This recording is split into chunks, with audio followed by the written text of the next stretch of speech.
Hello, fans, and welcome to This Day in Baseball, where we're going to bring you a full radio broadcast of today's game. And before we do that, I just want to thank Classic Baseball Radio, and there's a link in the notes where you can check out their full channel. They have many great radio broadcasts. And while you're listening to today's game, if you want to check out much more about the game and the players, look on the links below, and you're going to see links to player pages, the date the game happened, the year it happened, and the play-by-play. Enjoy the game, and check out the links while you're watching the game, and please don't forget to hit the subscribe button so that every time new content comes out, you're going to get that firsthand. And thank you again for checking out This Day in Baseball, and enjoy the game. Polo Grounds may never be the same, but won't really matter very much because this is the final game of the season here, and the Mets are scheduled to open up next year at the new Municipal Stadium at Flushing Meadows. So right now, we'll get along to the business of giving you starting lineups and batting orders for the regular game. For the Chicago Cubs, starting today is going to be rookie Billy Ott. He is a New York boy, of course. He is 21 years of age, has been playing at San Antonio.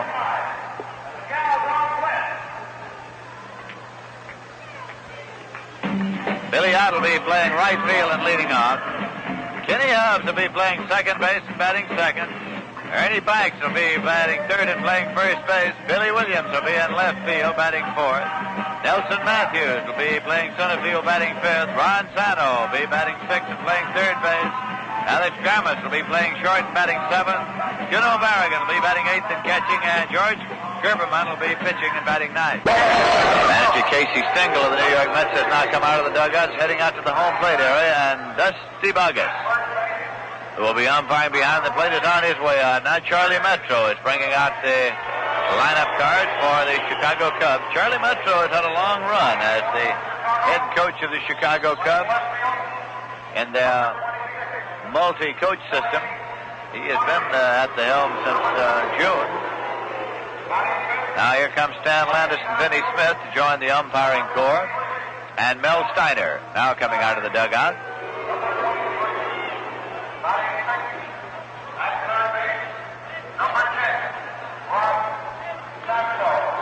The Chicago Cubs with New York boy Billy Ott in the lineup. Of course, they have rookie Nelson Matthews in there, whom they have just brought up, and George Gerberman making his start. He is from El Campo, Texas. He's only 20 years of age. At Wenatchee this year, he won 13 and he lost 5. Right now, the New York Mets are taking the field here at the Polo Grounds.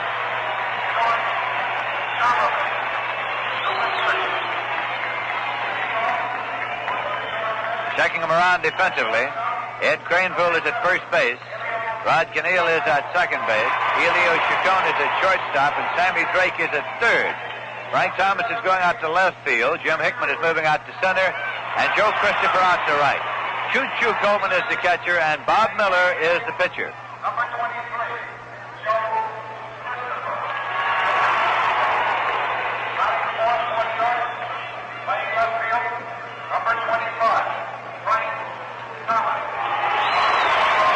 Hodges is the umpire at the plate. Stan Landis at first, Vinnie Smith at second, and Mel Steiner on at third.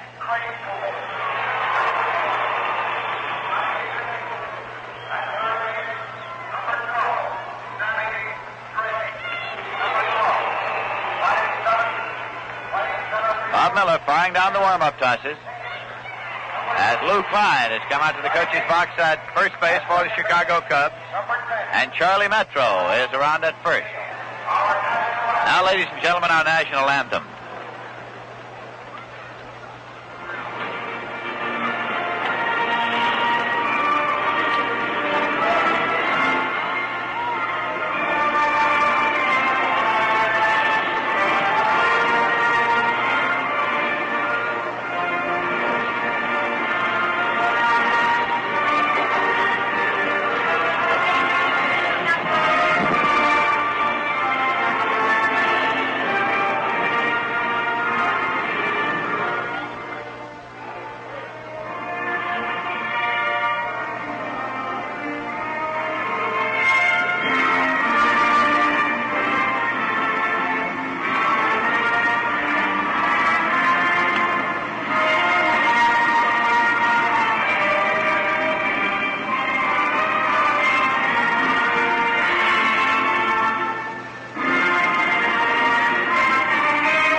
smokers, ever find yourself with a 3-0 count against you? Those cigarettes you're smoking suddenly taste flat, dry, and hot?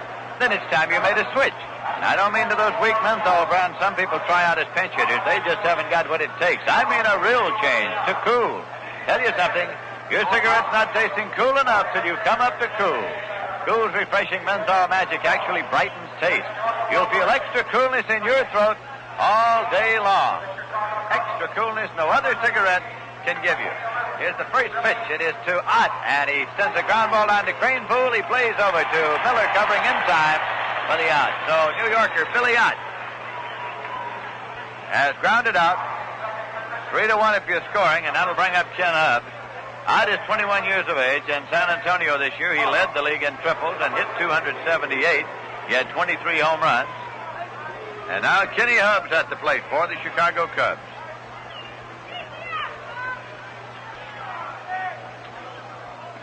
Pitch is in there for a called strike. Yes, sir, you can take it from me. You better come up all the way up to Cool. Get Cool Filter Kings with a pure white filter or Cool without filter. Feel that extra coolness in your throat. Pitch is low to Kenny Hubbs. It's 1-1. You know, the makers of Cools are very happy to be bringing you these baseball games. They especially hope that you'll enjoy this one, the final one at the Polo Grounds. Swing and a foul ball. 1-2. So why don't you change to Cool?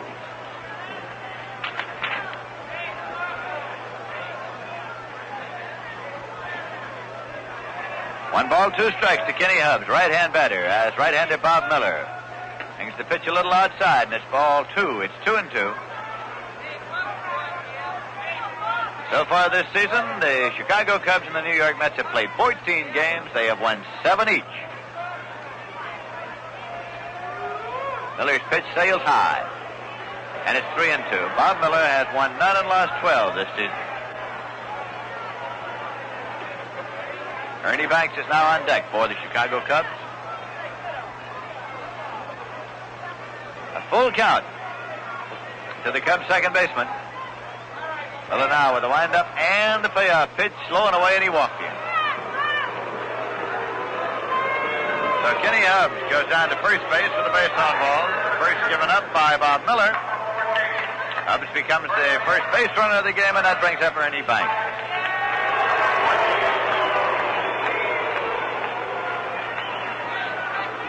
Banks is hitting 274. He has 36 home runs and 103 runs batted in.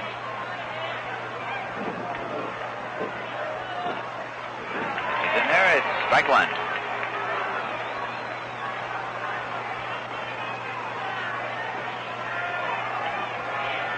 Miller working from a stretch position with Kenny Hubbs, the base runner at first, and one man out.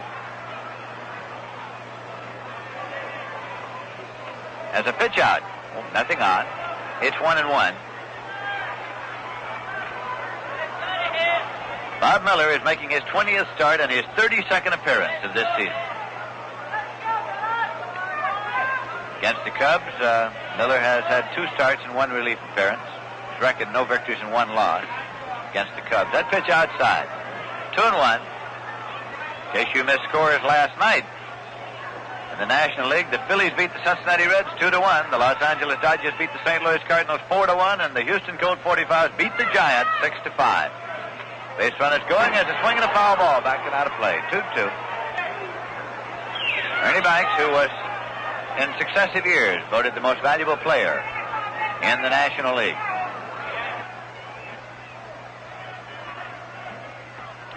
Swing and a miss. He struck him out, 2 away. That, of course, the first strikeout for Bob Miller, and a big one. Brings up Billy Williams, left-hand batter and left fielder. Williams is hitting 304 for the season with 22 home runs. As we start play in the National League this afternoon, the Dodgers on top, the San Francisco Giants 4 games out, Cincinnati Reds 7 games out, the Pittsburgh Pirates 10 games out. Milwaukee 18.5, St. Louis 21, and Philadelphia now only 21.5 games out and only a half game back of the St. Louis Cardinals. As a throw to first, not in time. That pitch is in there for a called strike to Billy Williams. Magic number for the Dodgers is now 4, and in the American League, the magic number for the Yankees is 2. Any combination of Dodger victories and giant losses totaling 4 will give the Dodgers the pennant.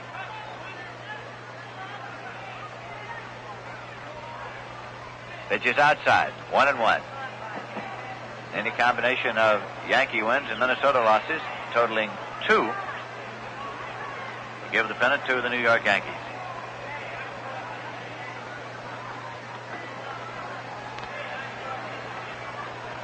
Miller into the stretch position as Hubbs leads. He's digging, and the pitch is inside, getting away, coming all the way back in the dirt, rolling back to the backstop. Hubbs around second. He's on his way to third.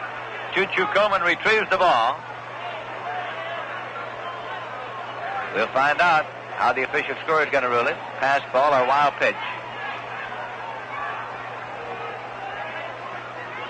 As Hubbs was running on the pitch and moved all the way to third. 2 balls and 1 strike to count now to Billy Williams at the plate. Scored as a wild pitch in the dirt. This is game number 156 for the Mets for the season.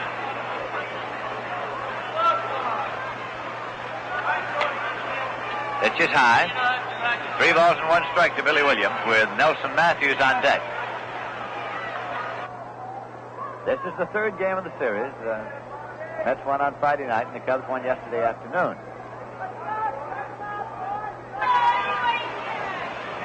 Miller's working straight away. Here's a 3-1 pitch. It's high, and he walked him. That's the second walk given up in this inning by Bob Miller. Sends Billy Williams to first. Kenny Hubbs holding at third, and Nelson Matthews coming up. He has been up 30 times and has 6 hits for an average of an even 200. He is from Columbia, Illinois. He's 21 years of age. Played at Wenatchee, Washington in the Northwest League this year. Hit 368, had 24 home runs there. Broke in with the Cubs with a grand slam home run.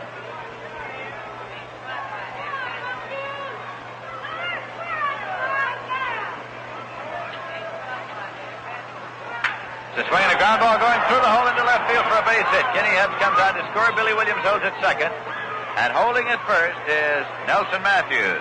With a ground single to left, a run batted down. Hubbs scoring from third, and the Cubs are out in front by a score of 1-0 with Ron Santo coming up. Santo's the third baseman, hitting 230, but he has 17 home runs.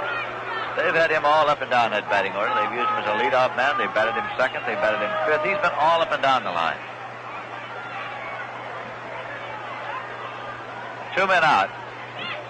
That pitch is high to Santo. Ball 1.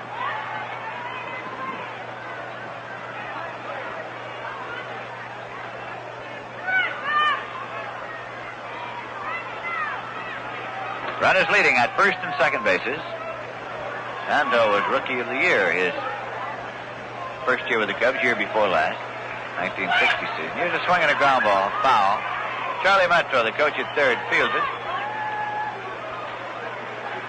Cubs, of course, do not have a field manager as such. They call him the head coach. They do not have a general manager as such. They have an executive vice president. The followers of the Chicago Cubs generally have been disappointed at their season's performance in spring training. It had been expected by many that the Cubs might come along this season. Here's pitch. Swung on as a ground ball to third, taken deep by Sammy Drake, and he steps on the bag for the force. That retires the side.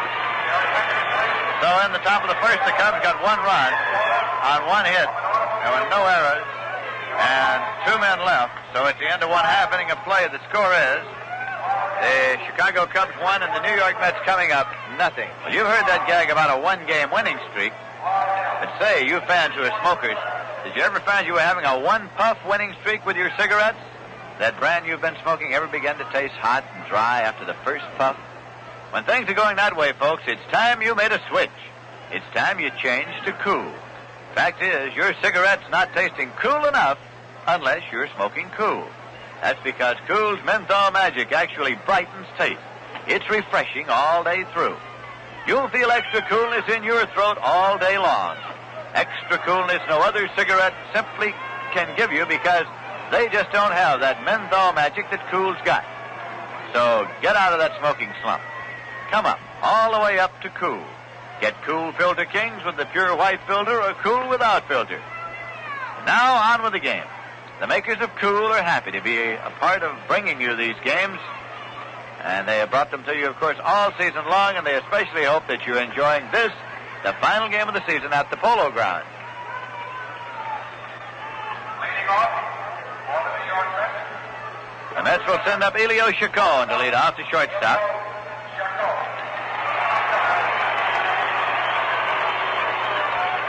Elio is batting 236 for the season, 2 home runs and 25 runs batted in. George Gerberman on the mound for the Chicago Cubs from El Campo, Texas. He is 20 years of age, was 13-5 at Wenatchee. That's Wenatchee, Washington, in the Northwest League. This is his first Major League appearance. So here comes George Gerberman's first Major League pitch. He winds, he fires, and it's high for ball one. Chacon, of course, a right-hand batter.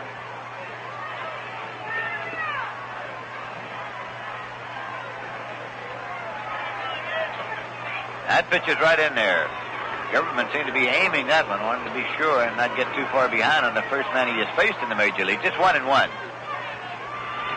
Salihima is coaching at first base for the Mets, and Cookie Lavagetta around at third.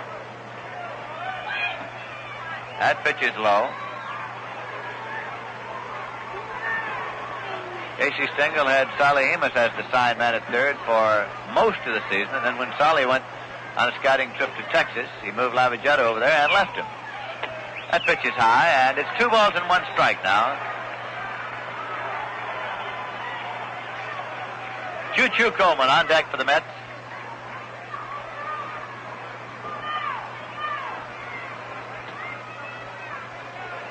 Here's the 3-1 pitch. Low, and he walked him. So young George Gerberman has walked the first man he faces in the Major Leagues. And that brings up Choo-Choo Coleman. Choo-Choo's hitting 254 with 6 home runs and 17 runs batted in. Choo-Choo was selected for the Mets off the roster of the Philadelphia Phillies, was with them in spring training, was the first Met hero when he got a pinch homer against the St. Louis Cardinals. The second game of the exhibition season, the Mets went on to win that one. A swing and a miss. Choo-Choo then was sent on to Syracuse before the Major League season opened, and at Syracuse, strangely enough, was used a great deal as an outfielder. Then the Mets brought him up, and Casey Stengel put him in there behind the plate. Casey liked his hustle and his speed, and Choo-Choo has become quite a favorite, and has been able to hit the ball for distance. Chacon's running. There's a ground ball. It's fair inside the bag at first. It's down the line and right. Chacon's on his way to third. Choo-Choo on his way to second. And the play comes in, and holding at third is Chacon, and holding at second is Choo-Choo Coleman with a double.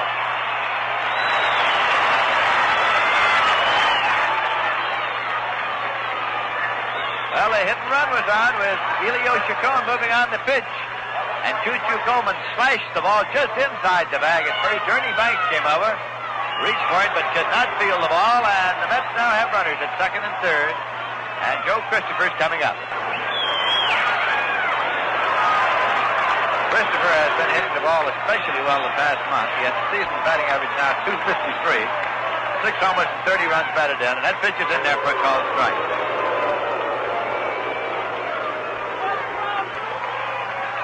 Pitch to Christopher is a swing out, a fly ball to short right field. Coming in is Billy Ott, but Ken Hubbs has gone out and called.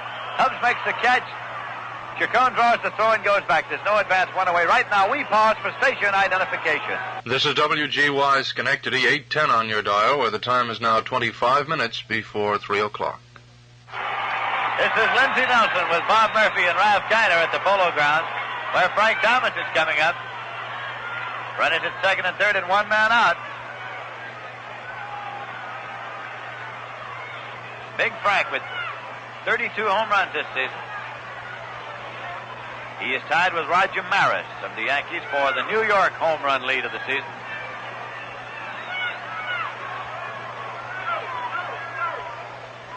That pitch is high to Thomas. Frank's hitting .260 for the season, 32 homers and 90 runs batted in.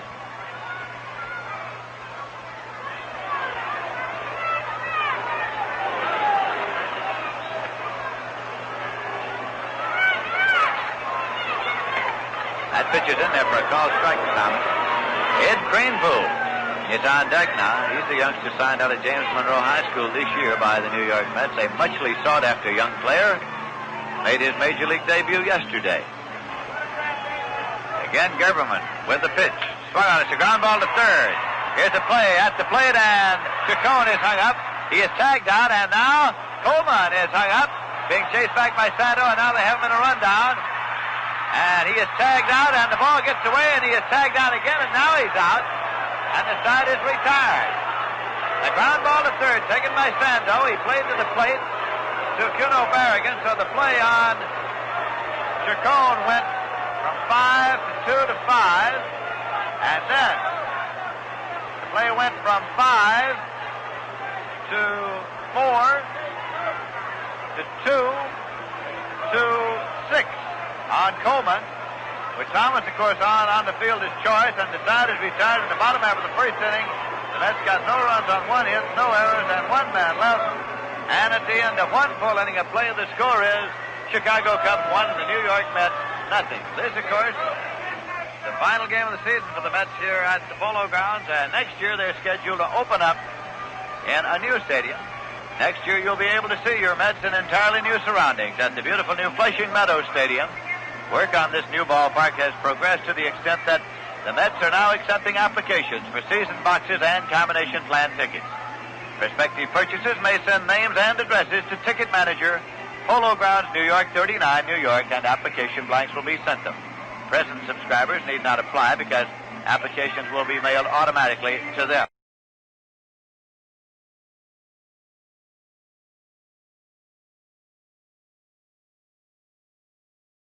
The Chicago Cubs coming up in the top half of the second, sending up Alex Grammas. Facing young Bob Miller. Pitch is low for a ball. Miller, of course, would like nothing better than to get into the victory column on this, the last game of the season at the Polo Grounds, since he has not been able to win a game this season. He has had stretches in which he has pitched some fine baseball. Swinging a high fly ball to left, going deep is Frank Thomas. He's back there on the edge of the warning track, and he makes the catch for the out. So Alex Grammas flied out to left, one away, and Cuno Barrigan, the catch, is coming up. Well, the Mets, it seemed, had a great scoring opportunity there in the first inning, in case you have joined us the last few minutes. Chacon walked, Choo-Choo Coleman double, sending Chacon to third, so the Mets had runners at second and third with nobody out. Christopher popped out to short right. Then Thomas hit a ground ball to Santo, which was turned into a double play. Pitch is in there for a called strike. Swing and a miss by Cuno Barrigan. Strike two is the count to him. After Chacon had been tagged out and Choo-Choo Coleman was caught in the rundown, the tag was made on him by catcher Barrigan at third, but then he dropped the ball. It rolled about 3 feet away and was simply picked up by Alex Grammas, who then tagged Coleman out. Swings and misses. Strike three. Struck him out. Second strikeout for Miller. 2 away, nobody on, and pitcher George Gerberman's coming up.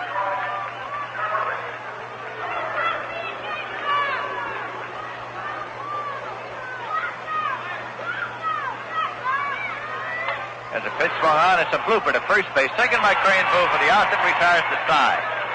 So the Cubs are out in order in the top half of the second inning with no runs on, no hits, no errors, and none left. At the end of an inning and a half, the score is Chicago Cubs 1, the New York Mets nothing. And now a word from Cool Cigarettes. If your cigarette tastes hot, If your cigarette tastes dry, you're not smoking cool enough. and here's the reason why. Your cigarette's not tasting cool enough. Unless you're smoking cool. You're not smoking cool enough till you come up to cool. Cool's menthol magic brightens taste. Refreshing all day through. Feel extra coolness in your throat. As cool comes through for you, you're not smoking cool. Cool. Cool enough till you come up to cool.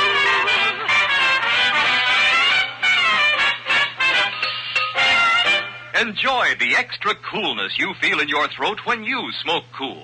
Enjoy that bright, clear taste all day long. Come up to Cool with the pure white filter, or Cool without filter. The New York Mets will send up Ed Kranepool now to face young George Gerberman. So we have here a situation of a pitcher who is making his Major League debut against a batter who made his Major League debut yesterday. Kranepool was up one time yesterday without a hit. Left-hand batter.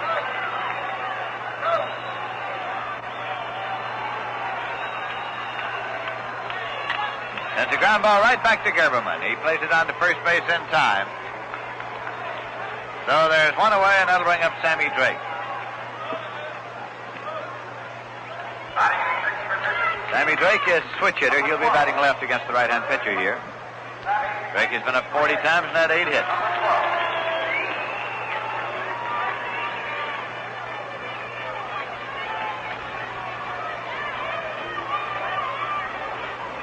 Gerberman starts the pitching motion, and it's a fastball in there for a called strike one. Jim Hickman is on deck now for the New York Mets.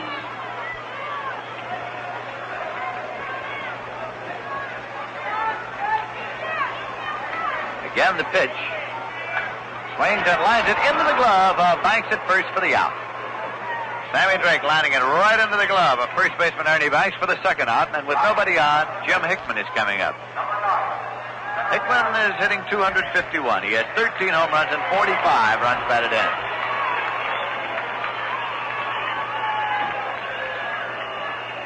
Hickman's a right-hand batter. Settles himself into the batter's box. That's Gerberman. He's into the windup, and here is the pitch. A breaking ball right in there for a call strike. Slow curveball. Strike one.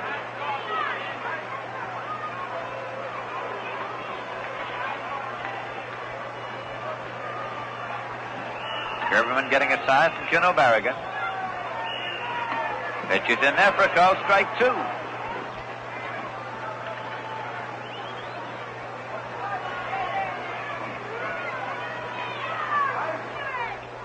Swing and a miss, strike three. Struck him out.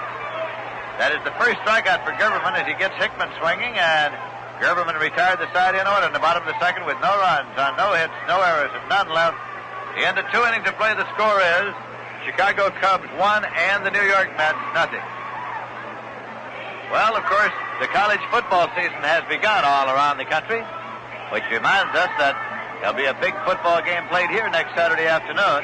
The colorful and exciting Army football squad will appear here at the Polo Grounds Saturday, September 29th, in a major college game against Syracuse.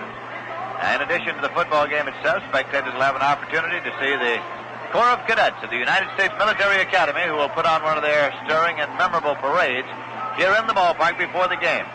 Tickets for this 2-for-1 show are on sale now at all 3 of the Met ticket outlets, one located here at the Polo Grounds, one at Grand Central Station, and one at Pennsylvania Station. Bob Miller taking the warm-up tosses as we'll be moving to the top half of the third inning here. And it'll be the top of the batting order coming up for the Chicago Cubs.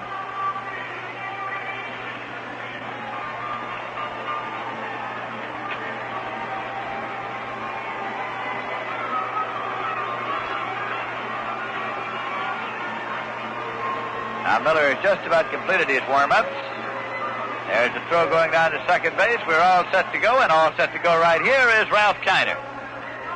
Okay, Lindsay, it'll be Billy Ott, local New York boy, coming to bat for the second time in this game and his second appearance in the Polo Grounds. Billy Ott, before the game, told us that he did at one time think about signing with the Giants and playing in right field after the fashion of Mel Ott.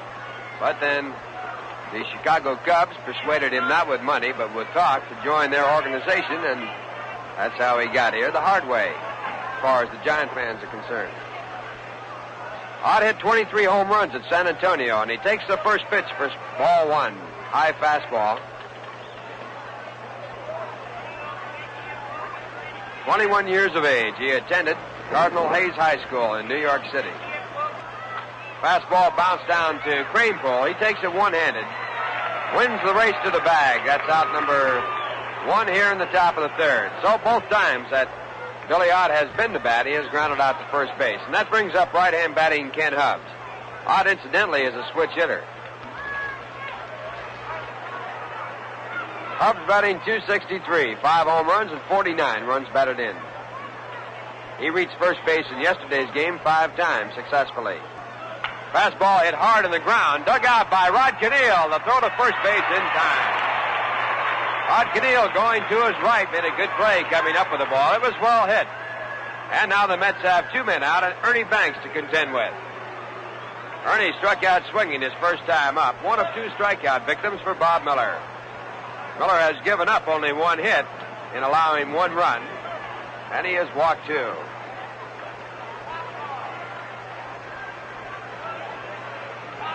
And the first pitch to Banks is low. Fastball for ball 1. Ernie batting .274, 36 home runs and 103 runs batted in.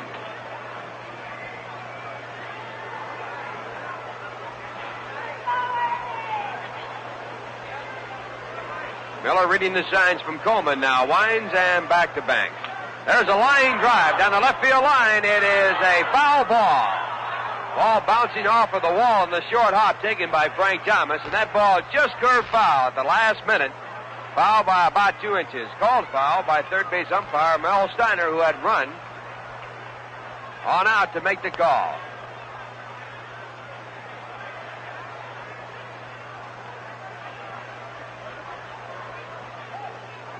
So the count goes even at 1 ball and 1 strike, and Banks comes back to the batter's box. 2 men out to score 1-0 in favor of the Cubs.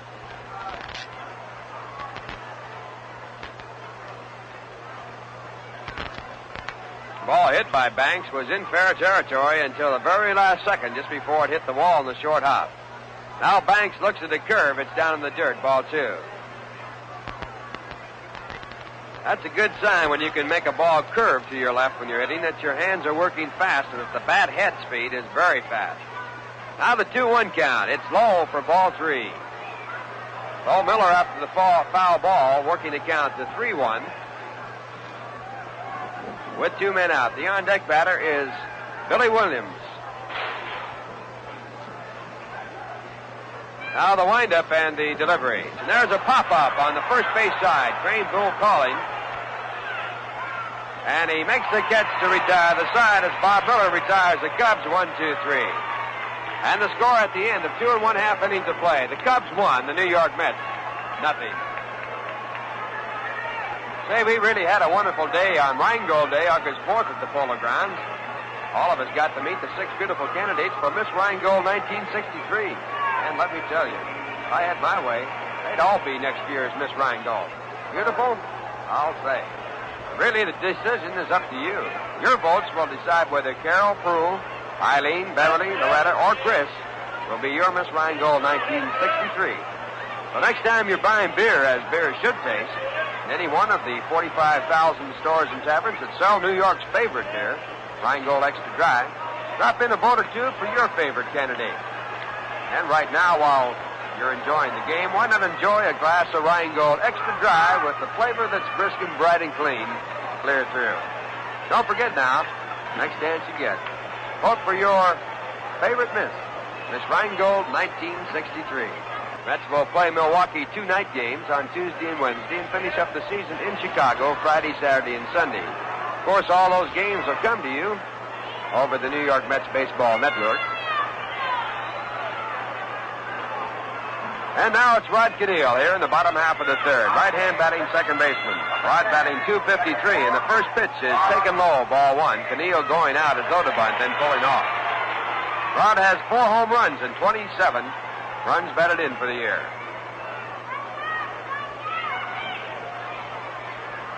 George Guberman, right-hand pitcher, into the windup, and the ball is hit down to short. Taken there by Alex Ramos. The throw to Banks in time for out number 1. So now Guberman, with 6 outs in a row, the only base hit against him by Clarence Coleman, a double to right field. And now he'll be pitching to Bob Miller, right-hand batting pitcher. Bob batting .139. Guberman has struck out 1 and walked 1 in 2 1/3 innings.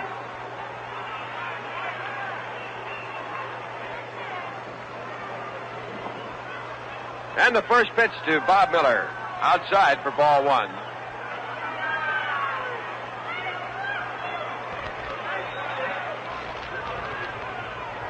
One ball and no strikes, and the pitch back is hit to center field. Matthews there waiting, and he makes the catch. So 2 men out now, and the batter will be Elio Chacon. Elio walked his first time up. Right-hand batting shortstop, batting .236. At Pittsburgh, the Milwaukee Braves 5, the Pirates nothing. Tony Cloninger against Bob Friend. Friend trying to win his 19th. Home runs by Matthews and Hank Aaron. Matthews his 28th, and Aaron his 42nd. Here's the first pitch to Elio Chacon, a strike call. At Philadelphia, Cincinnati 1, Philadelphia nothing, 2-3. John Sotoris going against Chris Short. Pitch back to Chacon, inside and high. 1 ball and 1 strike. At St. Louis, the Dodgers, with the magic number of 4, have Don Drysdale on the mound. He has 125 and lost 7. He'll be opposed by Larry Jackson with a 14-11 record. Now to Chacon, ball 2. Pitch high again. 2 balls and 1 strike with 2 men out. Score 1-0 in favor of the Cubs, bottom half of the third. San Francisco is scheduled at Houston. Now Chacon looks at the strike on the outside corner, and that moves the count to 2 balls and 2 strikes.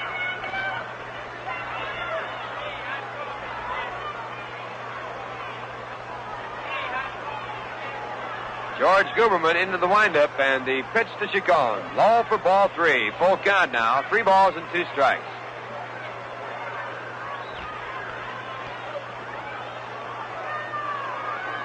Three and 2. Guberman taking the sign. Now winds and pitches to Chacon. High for ball 4. Chacon walks, and now Clarence Coleman.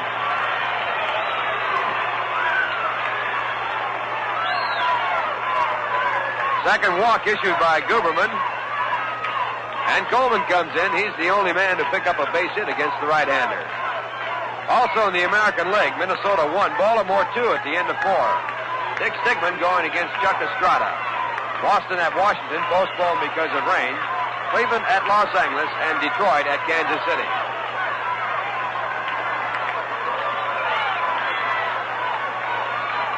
Chacon at first, he has a big lead, and the pitch to Coleman is swung on and missed, strike 1. Slow curveball, Coleman out in front.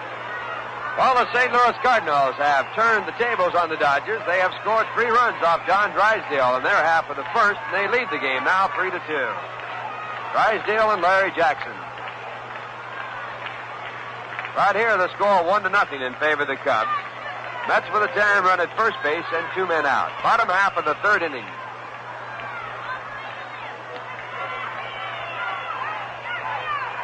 Coleman waiting on the left-hand side of the plate, and the pitch back is a slow curveball, popped up into shallow left field. Coming on quickly, Bill Williams, and he makes a catch to retire the side.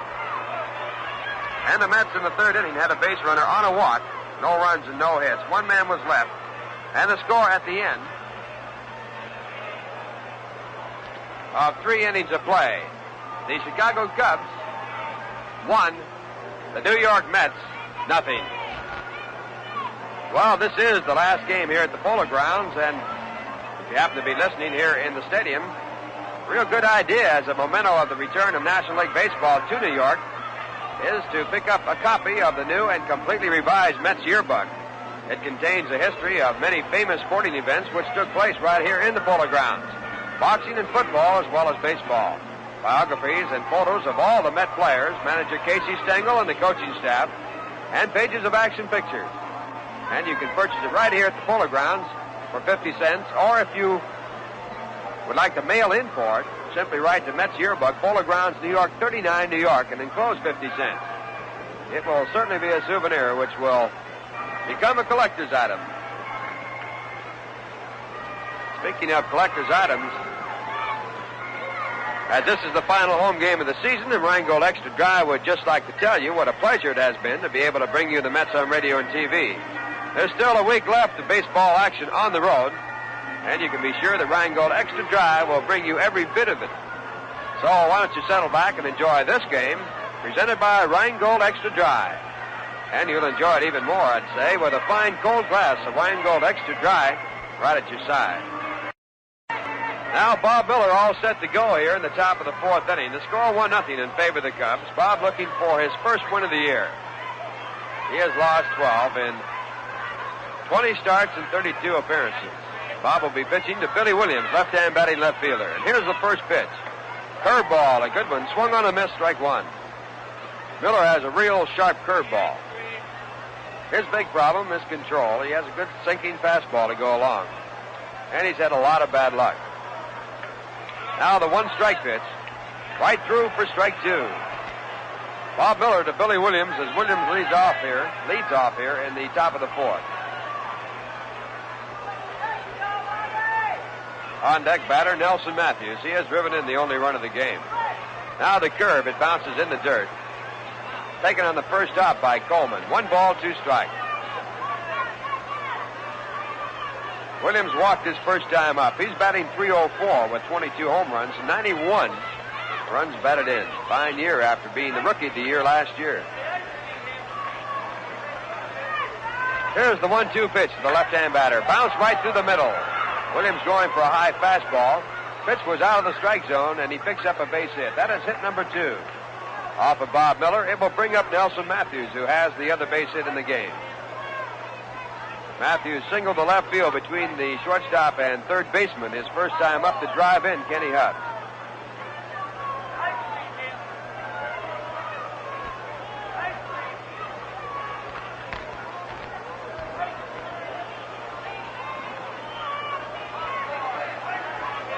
Runner at first base, and the first pitch by Miller to Matthews is high for ball one.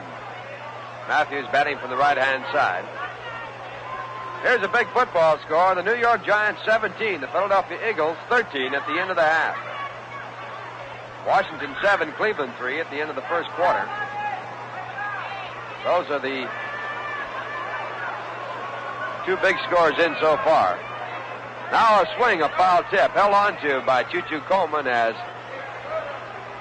Nelson Matthews goes for a curveball. The count now 1 ball and 1 strike.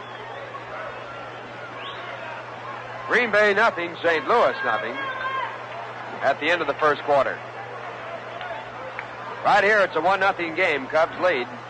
Top of the fourth, no one out. A runner at first base. And Bob Miller working to Nelson Matthews. And the 1-1 pitch, a curve, and he's went far enough. It's called strike two. Matthews started to go, try to hold up, and then Dusty Bogus indicated he had gone far enough. 1 ball and 2 strikes.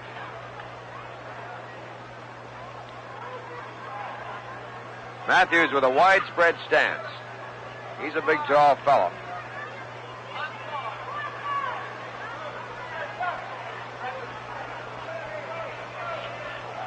And the 1-2 pitch on the outside corner, called strike 3. Curveball by Bob Miller for strikeout number 3.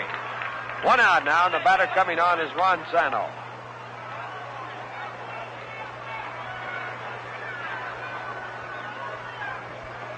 Sano hit into a force play his first time up. He's batting .230, right-hand batting third baseman.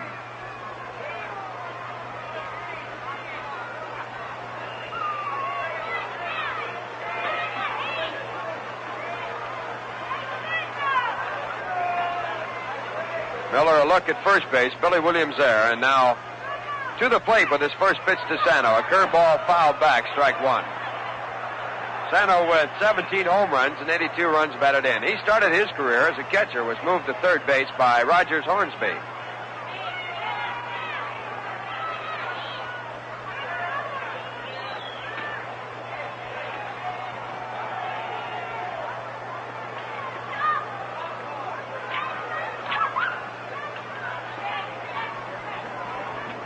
One strike count of Ron Sano as Miller takes time reading the signs from Choo-Choo Coleman. Now he sets, looks at first base, and goes there.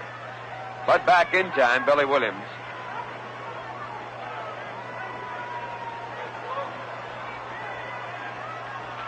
Miller back on top. And back to the plate. Fastball, a big swing and a miss by Sano, strike 2.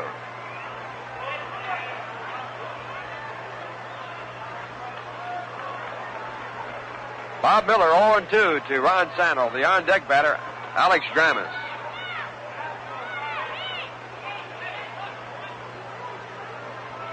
Williams leading at first base. And the pitch to Sano inside, a fastball. 1 ball, 2 strikes. At Pittsburgh, Hank Aaron has hit his 43rd home run and his second in the game against the pitching of Bob Friend. 2 men were on, so the Milwaukee Braves now lead 8-0 over Pittsburgh. They're still batting in the top of the 4th. Willie Mays hit his 46th home run last night, so Aaron trails in. There goes the runner. The pitch is swung on and missed. The ball gets away from Coleman. He throws to first base. Runner running there. It was unnecessary. He was out anyway.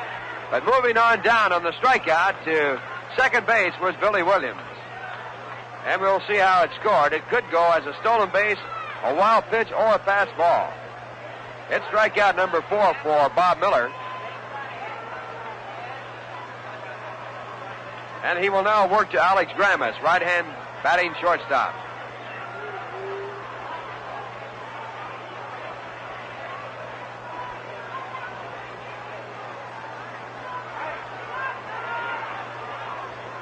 It scored a pass ball against Clarence Coleman. Miller has given up a wild pitch, and the Mets have set a new all-time record for wild pitches in one season this year on that wild pitch. Here's the first pitch to Gramis, a curveball that's looked at. Strike 1 call.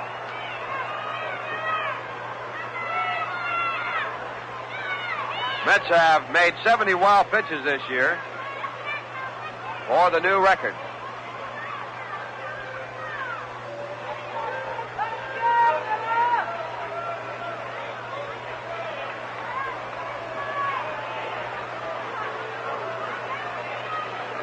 Now Miller on top and back to the plate.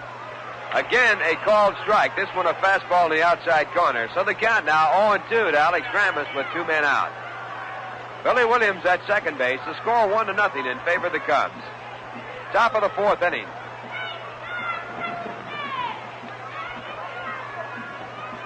Now the pitch back to Gramis. It's sliced to the right side, and it goes foul. Gramis hit right on the hands on a fastball. And the count holds at 0-2.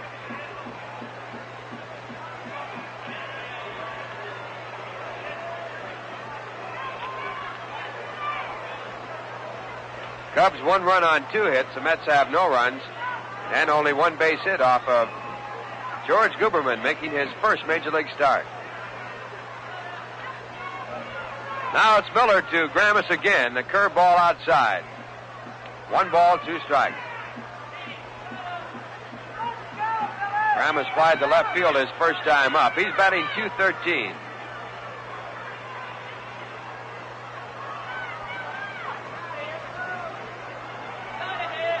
Miller now back to the plate. This curve hangs high. The count moves to 2 balls and 2 strikes.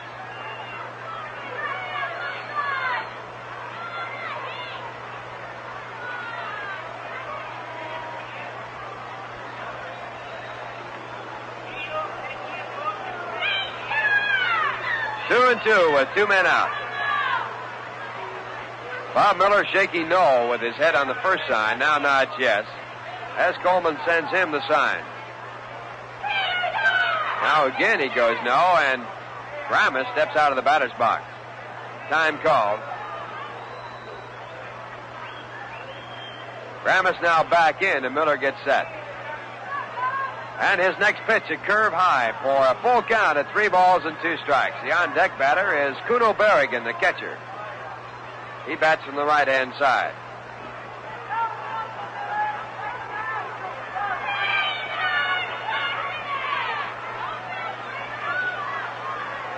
Three and 2. Miller a long look. Now gets set. Go moves in behind Williams. No play there. And the pitch back to the plate is a curveball. He struck him out. Gramis goes down swinging for 3 strikeouts in a row for Bob Miller to retire the side. And that is strikeout number 5 in the game for Miller. Cubs no runs on 1 hit. No errors. 1 pass ball. And one man left. And the score at the end of 3 1/2 innings to play. The Cubs won. The New York Mets, nothing. Now listen to one of the nation's top vocalists with a musical message for you.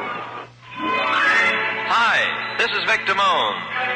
That Rheingold Extra Dry, now that's the beer to buy. Its flavor's brisk and bright, and clearly extra dry. It's New York's favorite brew, the only one for you, because it's dry and true. That's Rheingold Extra Dry. That Rheingold Extra Dry, man, it's got flavor to spare. Brisk and bright and clean clear through. And dry tells you why. Brewed of the choicest ingredients, the long, slow way. No wonder it's the most popular beer in town. The taste of Rheingold Bright, because it's brewed just right. Brewed long and slow for flavor, clean and extra dry. That Rheingold Extra Dry, now that's the beer to buy. It's extra dry, that's why. Have a Rheingold beer tonight. It's the bottom half of the 4th inning. The Cubs were the only run in the game. It came in the 1st inning, and now the Mets come to bat here in the bottom half of the 4th. They will send up Joe Christopher, Frank Thomas, and Ed Krahenbuhl here against rookie right-hander George Guberman. George so far has given up 1 hit, struck out 1 and walked 2. 1 base hit going to Clarence Coleman, a double to right field. And now Joe Christopher coming up to bat. Joe flied out to the second baseman his first time up. He's batting .253, 6 home runs and 30 runs batted in.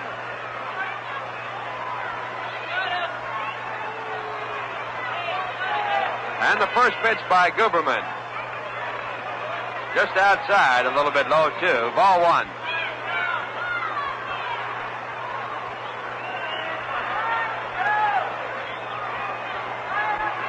One ball, no strikes. And time call as Christopher steps out of the batter's box.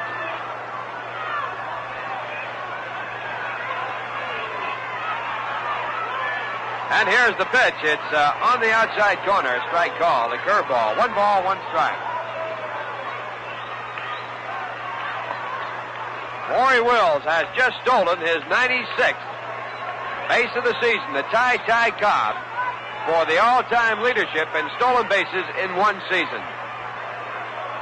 Now the 1-1 pitch, a butt attempt that goes foul. So Wills in his 156th game has just tied Ty Cobb with 96 stolen bases in 1 year. Ty Cobb incidentally stole his 96 bases in 156 games back in the old days. Cobb played in 2 tie games that had to be replayed. 1 ball and 2 strikes. And this one is hit to center field. Fairly deep. Nelson goes back. And he makes a catch. Nelson Matthews in center field making the catch. And the Mets now with 1 out, and the batter coming up is Frank Thomas.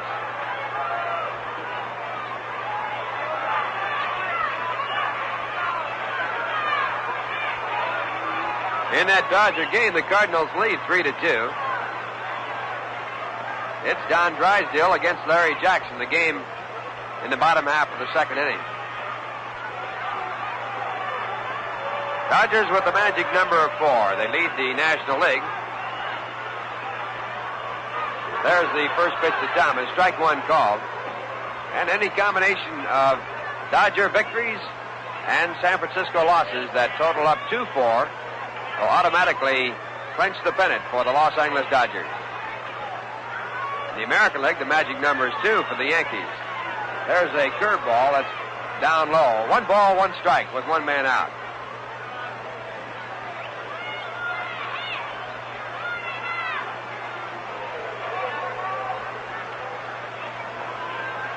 Frank Thomas, who hit into a double play in the 1st inning, batting for the 2nd time. And the 1-1 pitch.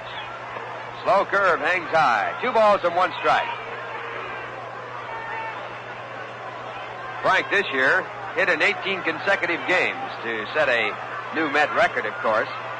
Only Hank Aaron in the National League has hit in more this season. Here's the 2-1 pitch. It's inside in the count now. 3 balls and 1 strike.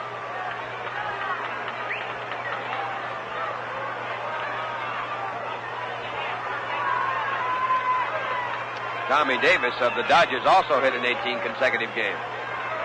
Now the 3-1 pitch to Frank. He takes it high for ball 4. And George Guberman walks his third man in the game. And it will bring up Ed Kranepool for the second time. Kranepool bounced to the pitcher his first time up. And he's looking for his first Major League base hit. He appeared in yesterday's game and grounded out. He is 0 for 2 in his Major League career.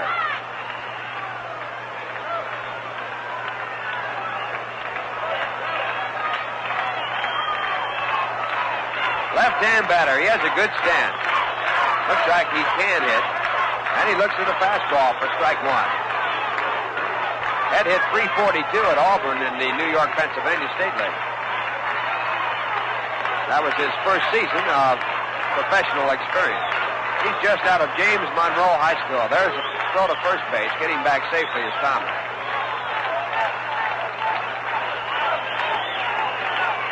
He's only 17 years of age. Now the 1-strike pitch. There's a bouncing ball back to the mound. Taken by the pitcher. The throw to second base, wild. Thomas there safely. An error on the pitcher, and Kranepool, of course, safe at first base on the fielder's choice there.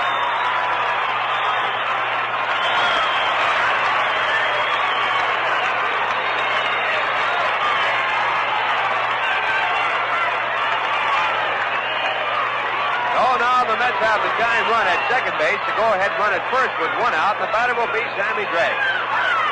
Guberman had time to make his throw to second base in time for the forced play, but the throw was toward the runner's side of the bag, and the shortstop who was covering could not get to the ball because of Frank Thomas coming down the line. Thomas slid in. The ball went through to center field.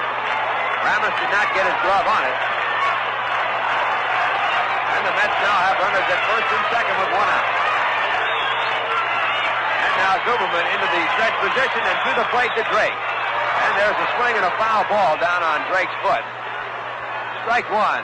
Sammy taking plenty of time to get up. Morris Stevens, a left-hander, throwing in the bullpen now for the Cubs. He's been up before. Cubs have brought up a whole bunch of rookies to take a look at here in the latter part of this season. Now Gus Marsh out to talk to Sammy Drake about his foot. He's okay. Cubs have brought up 20-year-old Danny Murphy, 21-year-old Nelson Matthews, 21-year-old Billy Ott, 26-year-old Freddie Verdette, 22-year-old Morris Stevens, 24-year-old Jim Brewer, and 20-year-old George Guberman, who is now pitching. Also Don Prince, who is 22.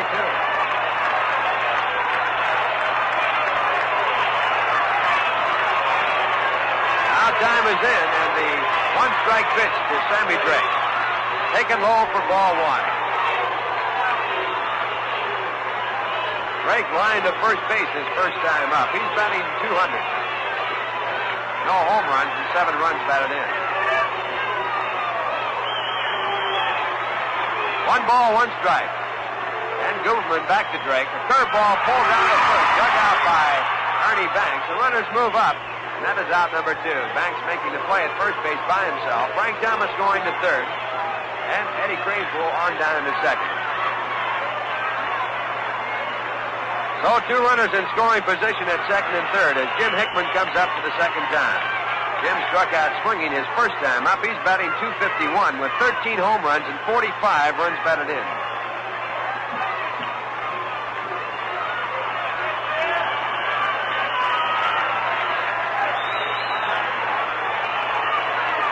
On deck batter Rod Cannell. And the first pitch to Jim, a high curveball, ball 1. Frank Thomas came on down the line at third base. And Guberman took a long look at him just before delivering the ball, which might have caused him to throw the pitch wide. First base is open, runners at second and third, and Hickman will be pitched to very carefully. 2 men out. And now Guberman into the windup. His pitch, hit to right center field, not deep. Coming in the right fielder, Billy Ott, and he makes the catch to retire the side. No runs, no hits. No errors. One error correction. And 2 men left. And the score at the end, 4 innings of play. The Chicago Cubs won. The New York Mets nothing. And now once again, here's Lindsey Nelson to tell you about football coming up here at the Polo Grounds. All right, Ralph Connor, thanks very much. Tickets are now on sale for the New York Titans American Football League home opener with the Denver Broncos, September 30th here at the Polo Grounds. Tickets for all future Titan home games are on sale at all New York Mets ticket outlets. Ticket outlets here at the Polo Grounds at Grand Central Station and at Pennsylvania Station. We'll be going now to the top half of the 5th inning, and before we do, in order to allow our stations to identify themselves, we pause now for station identification. This is WGY Schenectady, where you can hear all the games of the New York Mets. For baseball, for the best in music, for comprehensive, reliable news reporting, stay tuned to WGY. Bob Miller on the mound for the New York Mets. He will be facing Kuno Barragan, George Gerberman, and Billy Ott. In the National League, at the end of 5.5 innings, Cincinnati Reds 1, the Philadelphia Phillies nothing. Centurions against Chris Short. The end of 3 innings, the Milwaukee Braves 5, the Pittsburgh Pirates nothing. Tony Cloninger against Bob Friend. Eddie Matthews has hit his 28th home run of the season. Henry Aaron has hit his 42nd homer and his 43rd homer. Willie Mays incidentally hit his 46th last night. He leads the major leagues in home runs. The end of an inning and a half, the St. Louis Cardinals 3, the Los Angeles Dodgers 2. Don Drysdale trying for number 26 against Larry Jackson, and the Giants play the Houston Colt 45s, our latest start.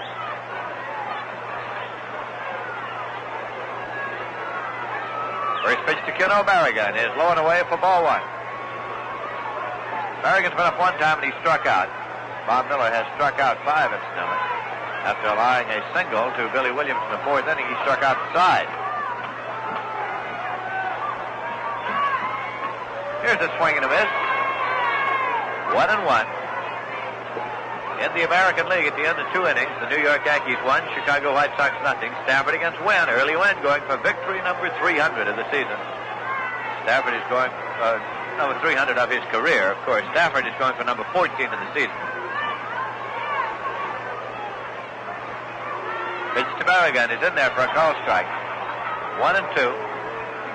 In the American League, Detroit at Kansas City in the latest start. Boston at Washington postponed because of rain. The end of 4.5 in Baltimore. It's the Baltimore Orioles 2 and the Minnesota Twins 1. Stigman against Estrada. And Cleveland at Los Angeles to play the Angels in the latest start. Here's a 1-2 pitch to Barragan. Swung on and chopped off foul. Retrieved by Choo-Choo Coleman. Chicago Cubs 1 and the New York Mets nothing. Top half of the 5th inning. Final game of the season at the Polo Grounds.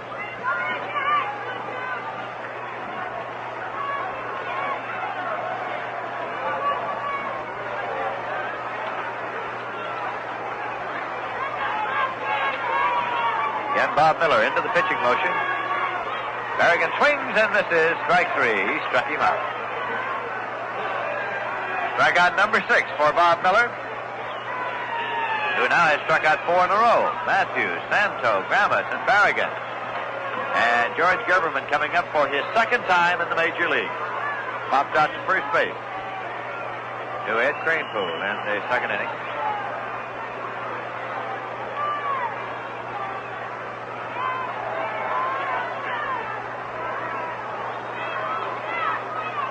Miller winds and fires. The fastball is high for ball 1 to Gerberman.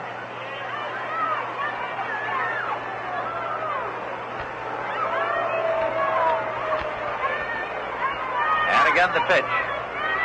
Low in the dirt. Choo-Choo Coleman digs it up. 2-0.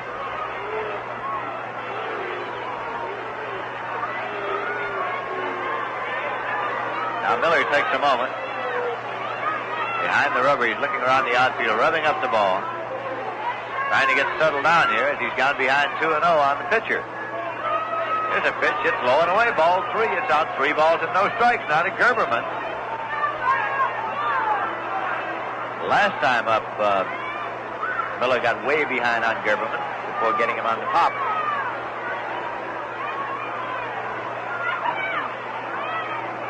Here comes a 3-0 pitch. It's inside, and he walked him on 4 pitch balls. That is the third walk given up by Bob Miller. Gerberman waits to get the jacket, going on down to first, putting it on as he goes. So the Cubs get a base runner with 1 man out, and Billy Ott coming up. The young New Yorker has been up twice without a hit.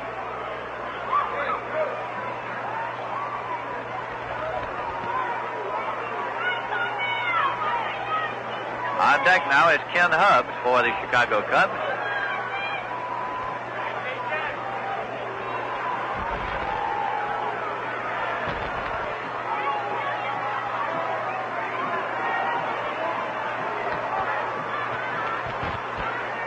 Billy Ott's a left-hand batter.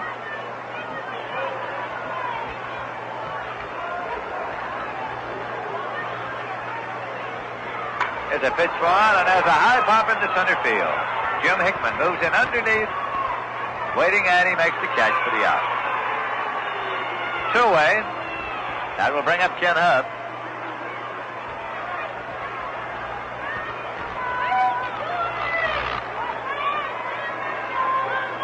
Hubbs walks and grounded out, second to first. 2 men out, a runner at first base here, with the Cubs leading by a score of 1-0.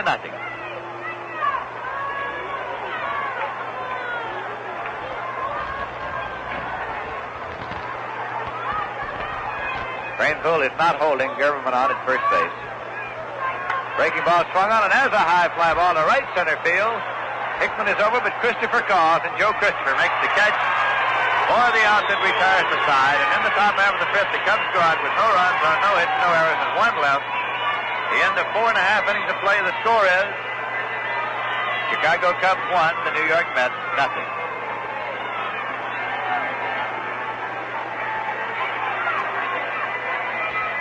Well, these are days, of course, when we know you'll want plenty of ice cold Rheingold Extra Dry beer on hand, because Rheingold and relaxation just naturally go together. Why? Well, 2 little words, extra dry, tell you. They tell you that Rheingold is brewed the long, slow, costly way for a taste that's brisk and bright and clean clear through. And because Rheingold is extra dry, it's a quicker thirst quencher. Keeps you cool and relaxed. Enjoy a glass of cold, refreshing Rheingold Extra Dry along with the game. It's beer as beer should taste, and dry tells you why.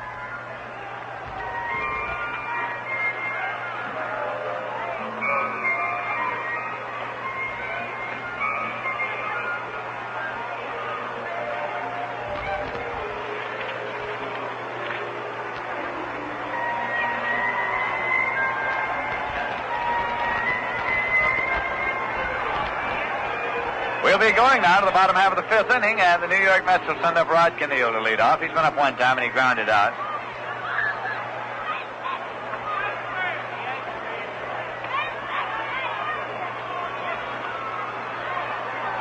Bob Miller, the New York Mets, struck out 6 in the game thus far. He struck out 8 Giants on June 3rd in 6 2/3 innings. He struck out 7 Giants on August 22nd when he went 7 1/3 innings. That's the longest stint Bob Miller has worked this year. Right now, it is George Gerberman out there on the mound for the Cubs in his first major league start, facing Rod Keneal. Keneal moves up, bluffs the bunt, takes the pitch low for ball 1.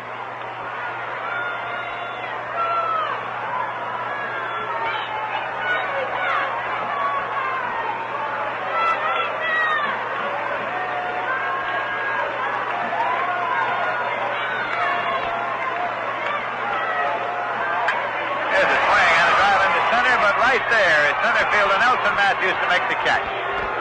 So Keneal is lined out to center field, 1 away, nobody on, and pitcher Bob Miller is due up here. Cubs are leading by a score of 1-0. The Mets have only 1 hit off George Gerberman, and strangely enough, starting the bottom half of the first inning, it looked like the Mets might have him out of there in short order, and Morris Stevens was up and throwing in the bullpen for the Cubs because Chacon walked, and Choo-Choo Coleman doubled, and the Mets had runners at second and third and nobody out. And Christopher popped out, and Frank Thomas hit a ground ball to third that was turned into a weird double play. And there have been no hits off Gerberman since.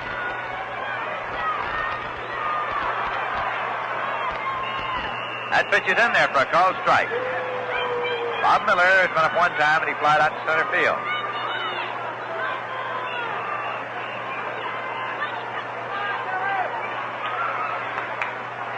That pitch is outside. 1-1.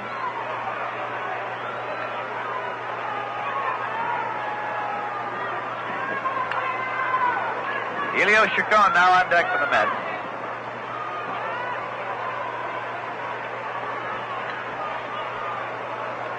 Gerberman looking in to get his sign from Ken O'Barrigan. And the 1-1 pitch.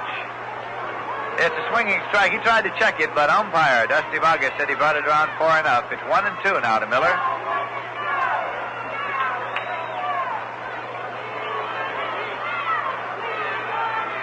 The 1-2 pitch sails high. 2-2.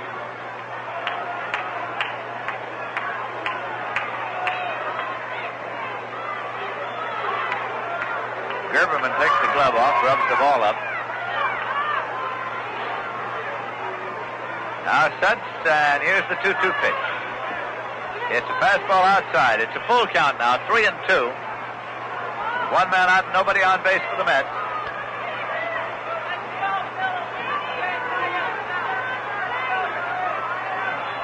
Miller with the bat cocked and waiting, and here is a payoff pitch. Run on and foul back, and coming back is Ken O'Barrigan, hoping for a play, but there is none. It's in the stands. So the count holds full at 3-2.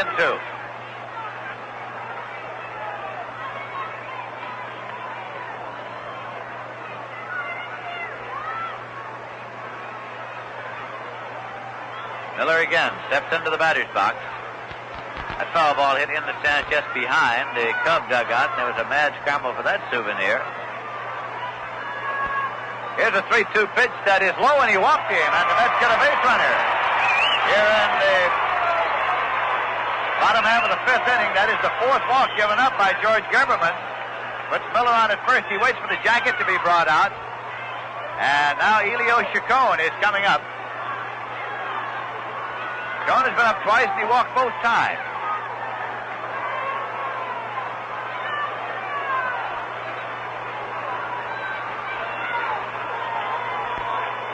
Once again, that gets Morris Stevens up and throwing in the bullpen for the Chicago Cubs.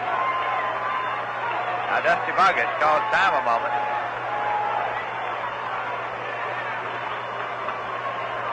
Giving a little instruction to Elio Chacon. Elio is stepping in now.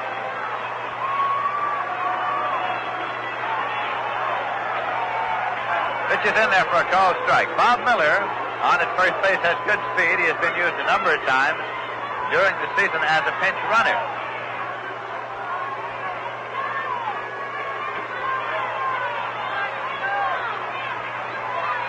There's a breaking ball low into the dirt, and it's 1-1 now to Elio Chacon.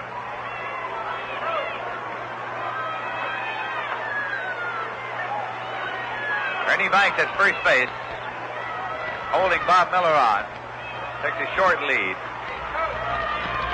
And the pitch sailing high.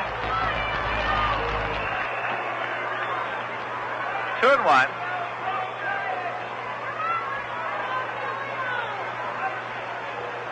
In St. Louis, with the Cardinals batting in the bottom of the fourth, it is the St. Louis Cardinals 4 and the Los Angeles Dodgers 2. Don Drysdale against Larry Jackson. Here's a fastball that's low, and it's a 3-ball and 1-strike count to Elio Chacon.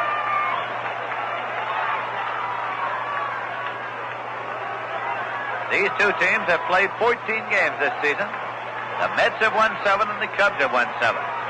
This particular series is even at 1 game each. Miller's running. The pitch is high. He walked him. Ball 4, and Miller pulls up safely at second. Chacon goes to first. That's the third time this afternoon Chacon has walked. That is the 5th walk given up by George Gerberman in this, his first Major League appearance. Conference at the mound. Ken O'Barrigan is there. Montano has come over from third. Chu Coleman coming up. He slashed the double just inside the bag at first in the first inning. Right out to left field in the bottom half of the third inning.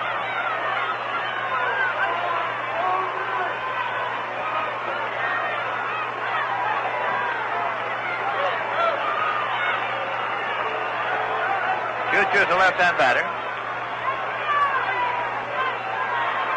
Steps in now. The Cubs are leading here by a score of 1-0 with the Mets batting in the bottom half of the fifth inning.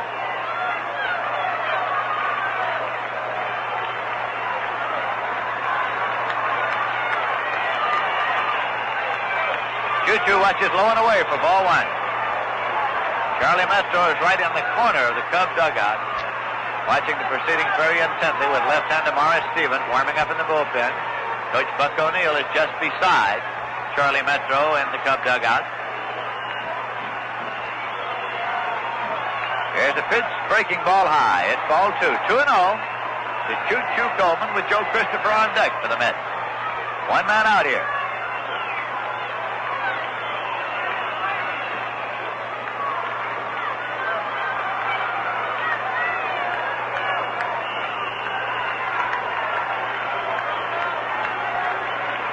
Miller leads at second. Chacon leads at first. 2-0 pitch.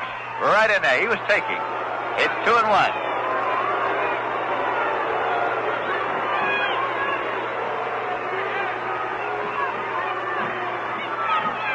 Mets had two men left on in the bottom half of the fourth inning. Without getting a base hit, they have two men on now without having managed a base hit in this inning. That's a call strike to Choo-Choo. It's 2-2. Mets have only one hit off George German. It came in the first inning, a double by Choo-Choo Coleman, the man at the plate right now.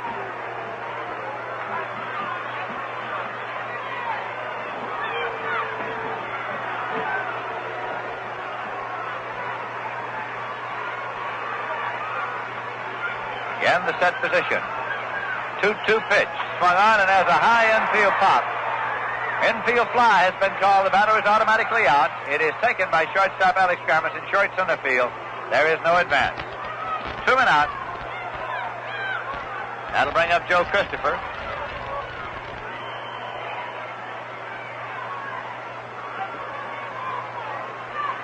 JSU joined us along the way in St. Louis this afternoon. Maury Wills has stolen his 96th base of the season for the Dodgers to tie a record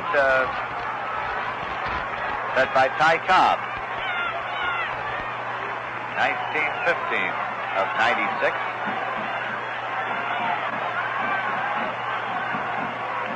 Pitch is low for a ball. Of course, Banks has long since broken the National League record of 80 stolen bases in a single season. Murray Wills has, that is.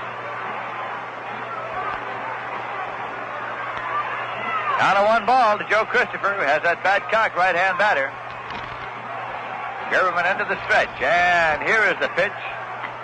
Misses outside, fastball. It's 2-0. Time is called now, and Solly Hemus comes down to pick up a hot dog wrapper that's blown across the field.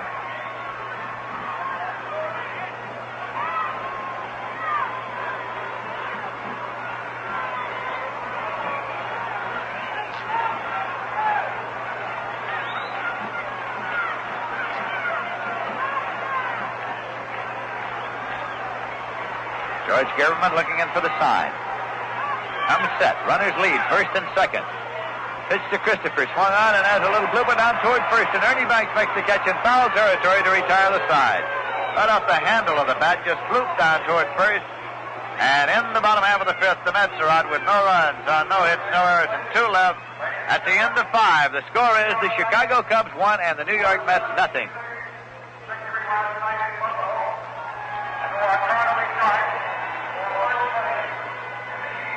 Being New York's largest selling beer, you'd figure that Rheingold had quite a story behind it.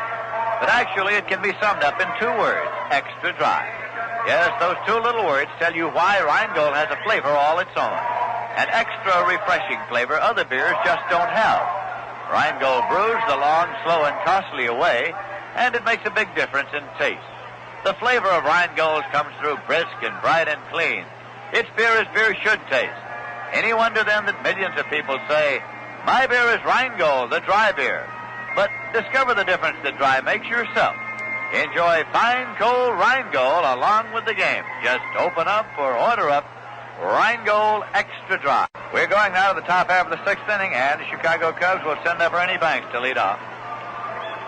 In Pittsburgh, the Pirates are batting in the bottom half of the sixth with the Milwaukee Braves leading them by a score of 9-0. Joe Gibbon has relieved Bob Friend. Tony Cloninger is pitching for the Milwaukee Braves. Eddie Matthews has homered, number 28 for him. Henry Aaron has hit 2. Numbers 42 and 43. Willie Mays hit his 46th homer last night. Ernie Banks, right-hand batter. Struck out, popped out. Facing right-hander Bob Miller. Breaking ball, swung on. It's a high fly ball. Beats the center field, but gliding back is Jim Hickman, and he puts it away for the out. One away, nobody on. And Billy Williams is coming up now for the Cubs.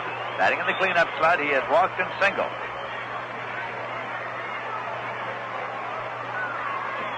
Through 5 innings of play, the Chicago Cubs 1 run on 2 hits and 1 error. The New York Mets no runs on 1 hit and no errors. Williams swinging a bat as he waits, and here's the pitch. Fastball in there for a called strike. Billy Williams, Rookie of the Year last year in the National League, and has had an even better year this year. Here's a swing and a number down the first baseline. Miller underhands it over to Cranepool in time. He's out. Bob Miller fielded it two-handed and just sort of shoveled it right on over to Cranepool at first base. 2 away, nobody on, and that'll bring up Nelson Matthews. Young center fielder. He singled a drive and a run in the first inning, the only run that has been scored in this game, and he struck out in the 4th.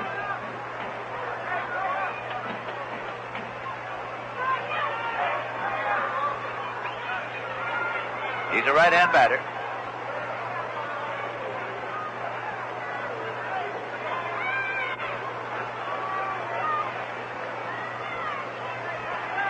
Miller's pitch is outside for ball 1. New York Mets will be in Milwaukee, Wisconsin, Tuesday night and Wednesday night. Finish up against the Braves and then move on to Chicago. Here's a swing and a miss. It's 1-1. And the Mets meet the Chicago Cubs at Wrigley Field Friday afternoon, Saturday afternoon, Sunday afternoon to conclude the season.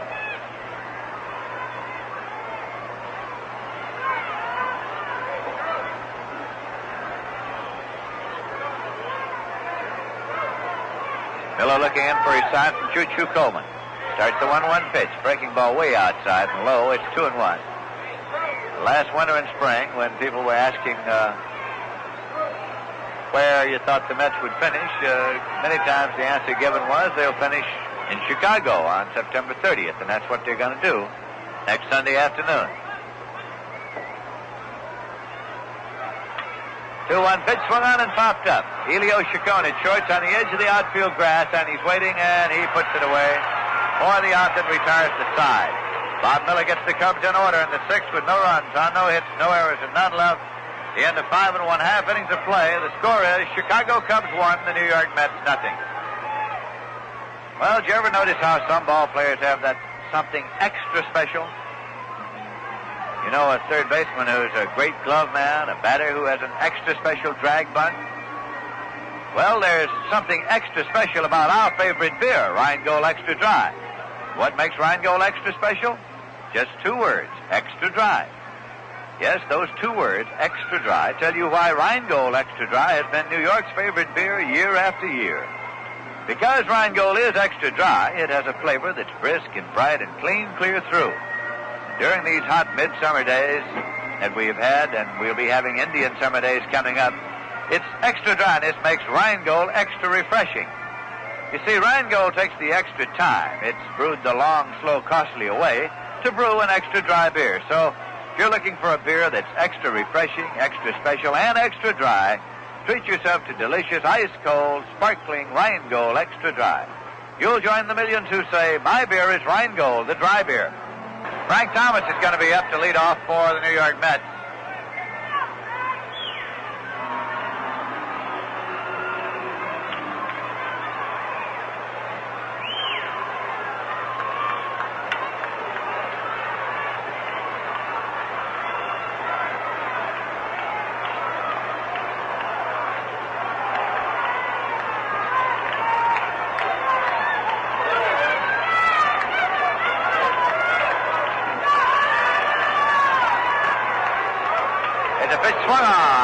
full foul. It's strike one to Thomas. Frank walked in about in the fourth and the first inning. He hit a ground ball. It was turned into a double play.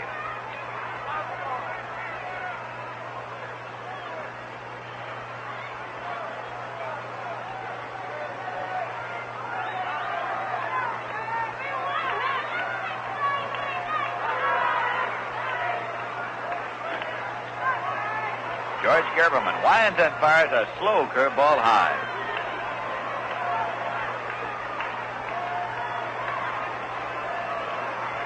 So it's Stevens and Verdette now warming for the Chicago Cubs.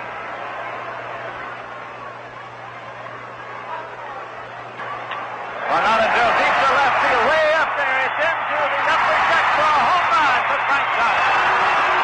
Number 33.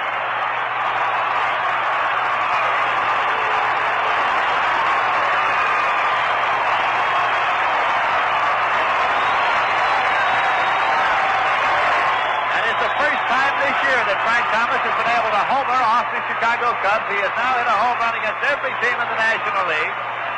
But that is his first one against Chicago, number 33 this season for Frank Thomas. And the score is tied here, 1-1. Ed Craneville, left-hand batter at the plate. Gerberman's pitch swung on. That's a ground ball to second base. Taken by Kenny Hubs. He plays on over to Ernie Banks in time. There's one away. Nobody on, and Sammy Drake will be coming up. That ball by Thomas was lined into the upper deck for his 33rd home run of this season.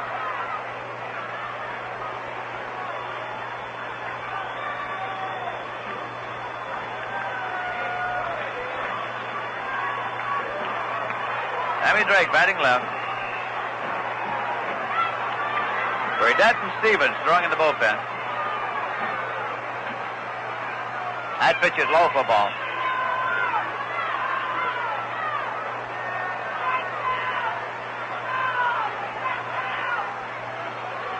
Cubs have 1 run on 2 hits, and the Mets now have 1 run on 2 hits. And it is a ground ball. And it is taken by Kenny Hubs. He throws on to first, but not in time. He beat it out for a base hit. Kenny Hubs handled it cleanly, but simply not in time to get the speedy Sammy Drake. Hubs had to move far to his right to make the play on the ball. And now Charlie Metro is on his way to the mound. Got right-hander Verdette and left-hander Stevens throwing in the bullpen. And the sign is going to the bullpen. So that'll be all for George Gerberman and his first Major League start. And it is going to be Verdette, I believe.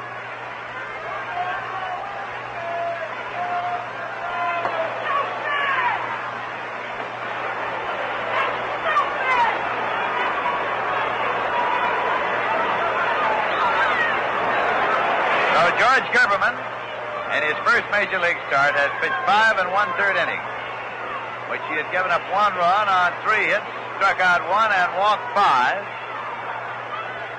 Here is the official paid attendance for this, the final home game of the season. 10,304 paid, service and press 580, total in the ballpark 10,884, a fine turnout for the final day of the season here at the Polo Grounds. Coming in is Freddie Verdette from Albany, Georgia. He is 26 years of age, pitched at San Antonio in the Texas League this season. He won 9 and he lost 9. He was in 65 games, 64 in relief. He led the league in that department.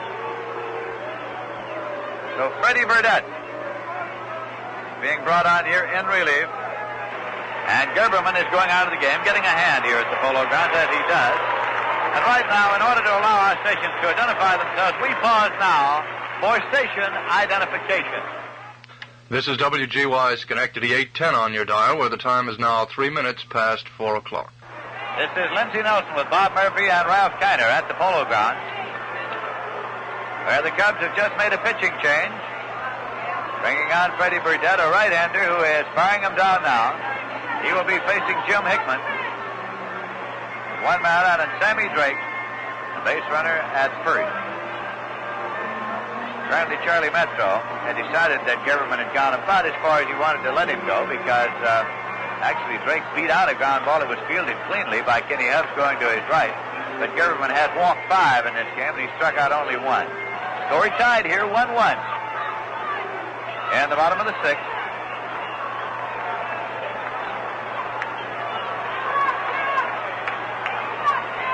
Verdette now looking in to get his sign from catcher Kuno Berrigan. Ernie Banks is holding Drake on at first base. And here's the pitch to the plate. Breaking ball at his outside for ball 1. Well, they feed Jim Hickman a great many breaking balls. That one just missing.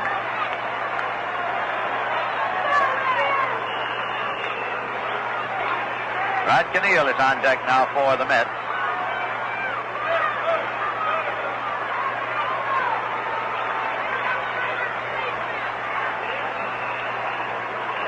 Verdette into a set position as Drake leads off the bag at first.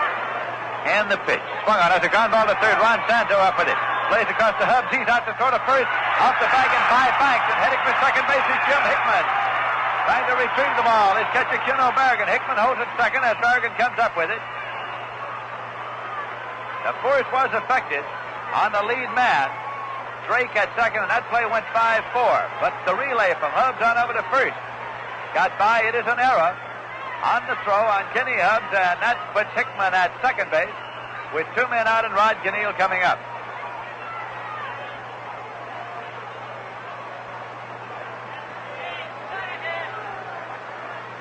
The error on Hubbs, of course, is for allowing Hickman to advance from first to second. You cannot presume the double play. No error for allowing him to reach first. He got there on the fielded choice, but he's moved to second now on the wide throw, and that brings up Rod Keneal, a right-hand batter.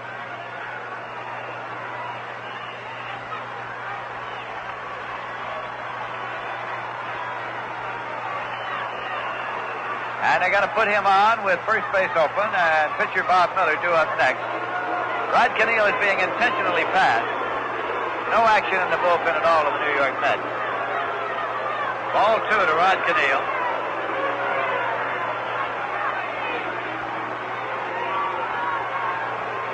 It's out to 3 balls.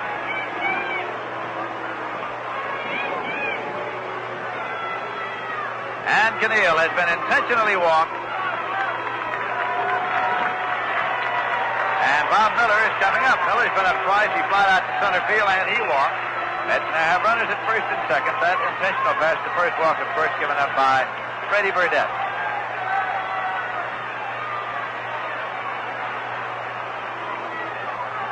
Miller is a right-hand batter. Pitch to Miller. Swung on as a high-hopping ground ball to short. It's taken by Gramus. He plays over to Hubbs in time for the fourth.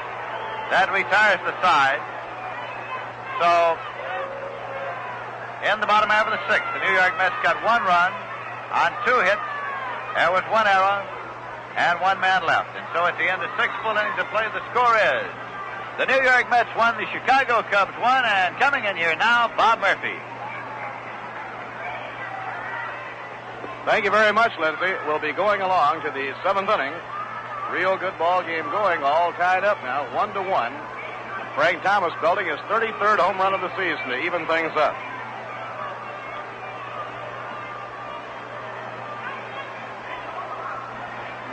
Well, next year, the New York Mets will be playing their home games in their beautiful new surroundings, beautiful new Flushing Meadow Stadium out on Long Island.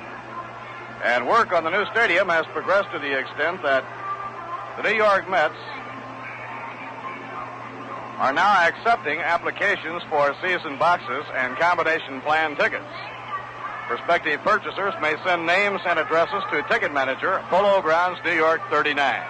Application blanks will be mailed them. Present subscribers need not apply because applications will be mailed to you. So this, in all probability, is the final National League ball game for the historic old Polo Grounds. Say, do you know why Rheingold tastes so good? Well, dry tells you why. It tells you that Rheingold is brewed the long, slow, costlier way for a flavor that's brisk and bright and clean, clear through. But why not find that out for yourself? Enjoy a cold glass of Rheingold right now along with the game. In the 7th inning, the Chicago Cubs will have Ron Santo leading off against right-hander Bob Miller. Sano has been up twice, bounced into a force play and been struck out. He's 0 for 2. Now Miller looking in to get his sign. Bob out of his windup. Here's the pitch. Right in there, call strike one.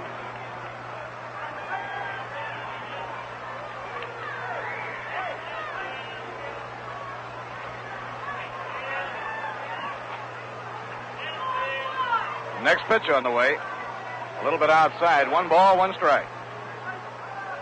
Game tied 1-1. We're in the top of the 7th inning.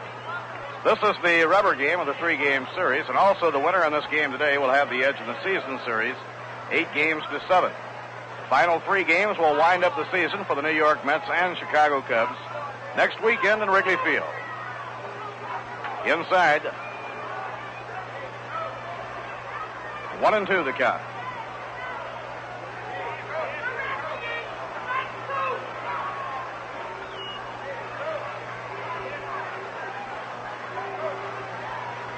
Lou Klein on the coaching lines at first. Charlie Metro, who has been running the Cubs since the 4th of June, longest tenure for a Cub head coach, is on the lines at third, directing his ball club.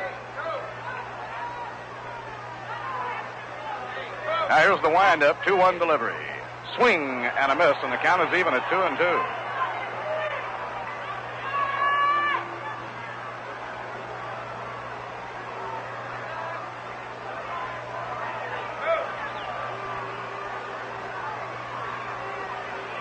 Alex Grammas, the on-deck batter, and then Cuno Berrigan.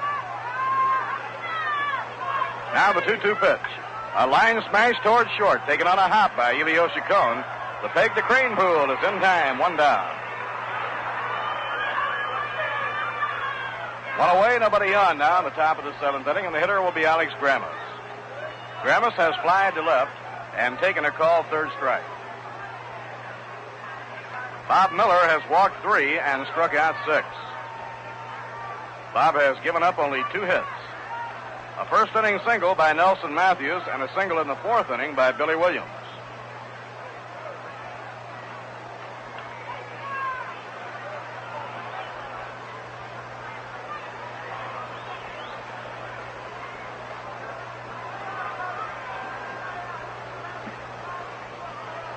One away, nobody on. Overcast now has broken up, sun shining brightly. Miller winds, delivers to the plate, and the fastball is over at the knees for a call strike.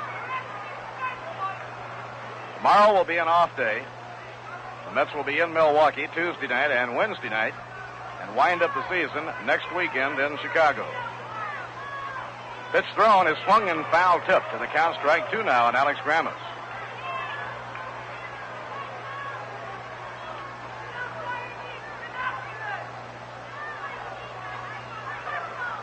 Bob Miller on the mound for New York. Blonde right-hander who now lives in St. Petersburg, Florida during the offseason. 2-strike delivery. Ground ball to shortstop. Chacon backs up for it, juggles it for a moment, throws. Safe. Cranepool pulled off the bag at first base. Ed Cranepool stretching out to grab the throw. The throw, which was a hurried throw, was wide on the home plate side of the bag, and Cranepool's foot was pulled off the bag as he went out to get the throw. So Alex Grammas is safe at first.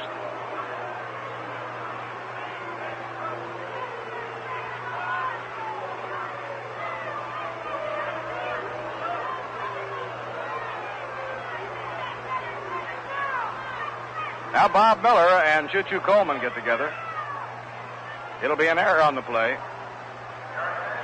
On the throw by Elio Chacon. And now we're going to get a pinch hitter for the Chicago Cubs. George Altman is coming out, and he'll hit for Cuno Berrigan.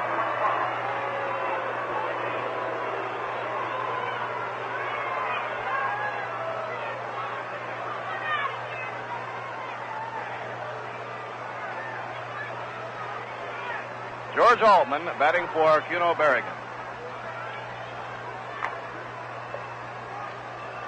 Altman hitting at .313 on the year with 22 home runs and 73 runs batted in. He's a very strong hitter. Bats left-handed. They play him to pull with the infield and the outfield swung around toward right.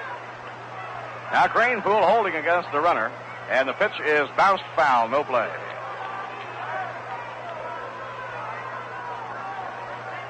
New York, 1 run, 3 hits, and 1 error. Chicago, 1 run, 2 hits, and 2 errors.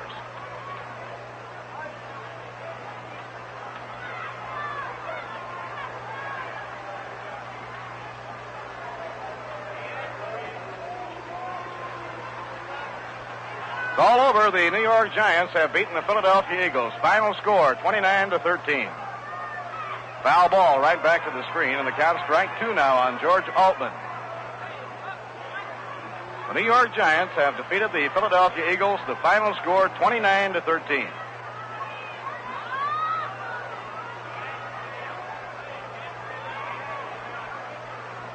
Bob Miller with a 2-strike count now on the pinch hitter, George Altman.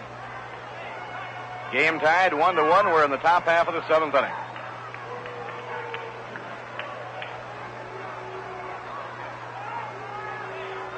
Now Miller up in pitching position.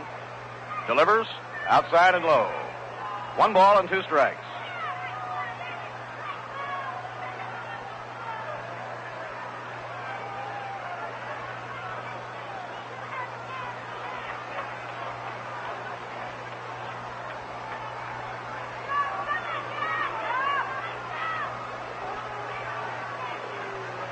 Warm-up action continuing for the Chicago Cubs with the pitcher scheduled up next. Now Miller off the stretch, delivers to Altman. He swings and a miss. He struck him out. That is strikeout number 7 for Bob Miller. And now let's see who comes on to hit.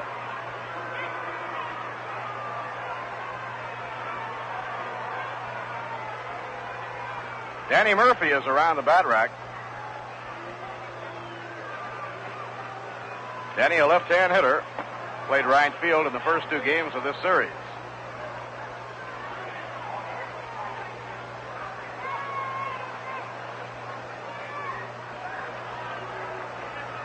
Now Choo-Choo Coleman goes out to the mound while we wait for the pinch hitter to come out of the dugout.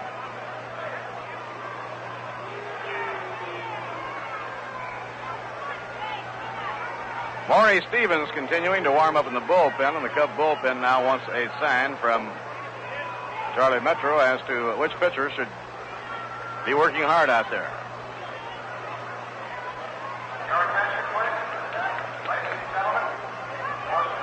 In addition to Maury Stevens, Don Elston is warming up. And Danny Murphy will now bat for the pitcher.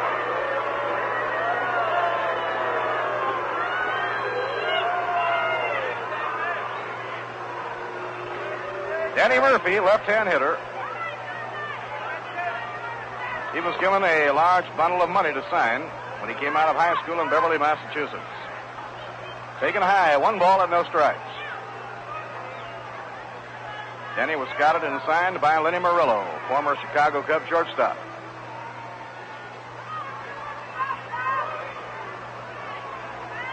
Infield and the outfield swung around toward right. Ed Cranepool back toward fielding position. Inside and a high ball, 2-0 now on Danny Murphy. So we'll have either Don Elston or Maury Stevens coming in to pitch for the Cubs in the 7th inning.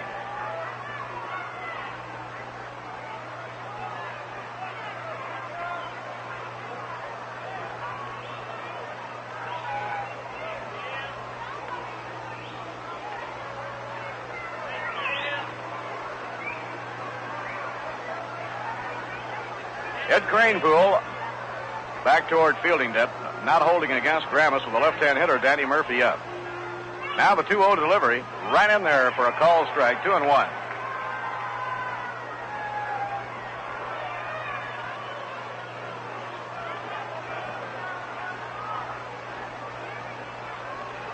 Chicago scored in the opening inning of the game. They have been shut out since by Bob Miller.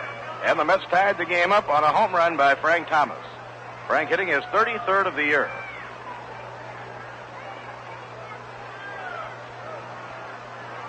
Two and one now on Danny Murphy. Here's the pitch on the way, a curve that is swung and missed, and the count is even at 2-2. At the end of the 3rd quarter, the Cleveland Browns lead the Washington Redskins 13-10. Green Bay Packers lead the St. Louis Cardinals 10-0 at the end of the 3rd quarter. And the Detroit Lions lead the San Francisco 49ers 24-10 at the half. Dallas 7, Pittsburgh nothing, a first quarter score. And the Baltimore Colts lead the Minnesota Vikings 7-0 at the end of the first quarter. The New York Giants beat the Philadelphia Eagles, final score 29-13. 2-2 pitch by Miller is hammered foul in behind Lou Klein, the first base coach.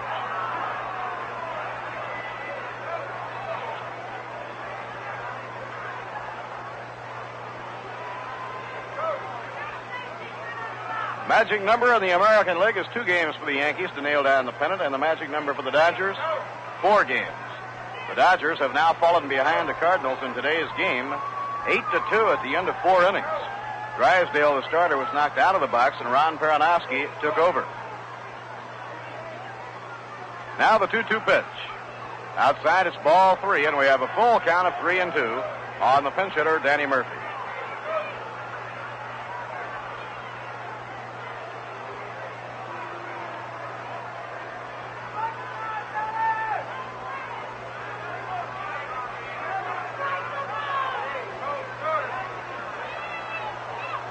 Danny Murphy was in the Northwest League this season playing with Wenatchee. Last year, the Chicago Cubs had him in San Antonio. Left-hand batter. There goes the runner, and the pitch is strike 3 call. That's strikeout number 8 for Bob Miller. 3-2 pitch, a fastball over at the knees, and the side is out. So Bob Miller, over 7 innings, now has struck out 8 men. He has given up only 2 singles. In the 7th inning, no runs, no hits, 1 error, and 1 left on. At the end of 6.5 innings, the score, the Chicago Cubs won and the New York Mets won. You know, the pipe tobacco for relaxing in a man's world is Sir Walter Raleigh. Now, whether you're at the ballpark or listening to the broadcast at home, you'll enjoy Sir Walter from the very first pipeful. Now, here's a tobacco with real aroma and a good natural flavor. Sir Walter's flavor comes from a special blend of choice Kentucky burley tobaccos, extra aged to their peak of mildness. Sir Walter Raleigh is known as the brand of grand aroma. It's kept fresh, too, 44% fresher in the new pouch pack. You'll like Sir Walter's pouch pack. And when you're at home or at the office, you'll like Sir Walter Raleigh in the exclusive knob-top vacuum pack canisters. These humidor canisters keep Sir Walter Raleigh factory fresh. Get Sir Walter Raleigh in the new pouch pack or in the exclusive knob-top canisters. Large economy size or half canister.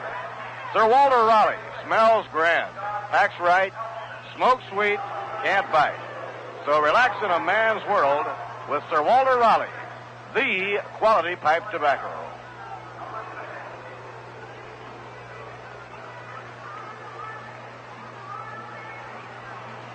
Now a new battery for the Chicago Cubs on the mound.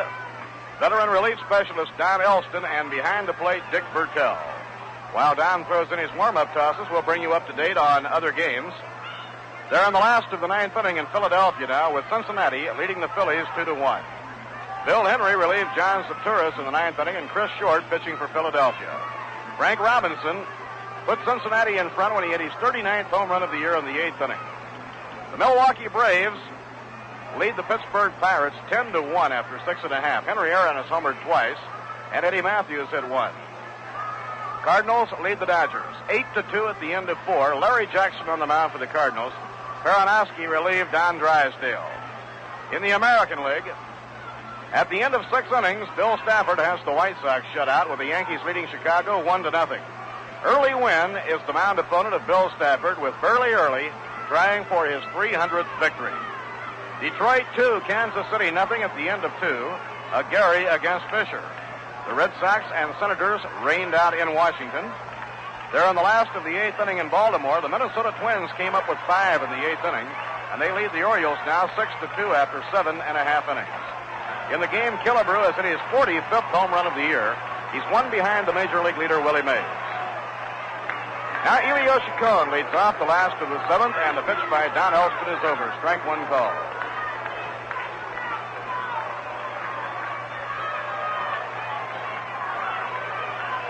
Now Elston out of his windup, delivers a little bit low. Elio lays off, and the count is even. 1 ball, 1 strike.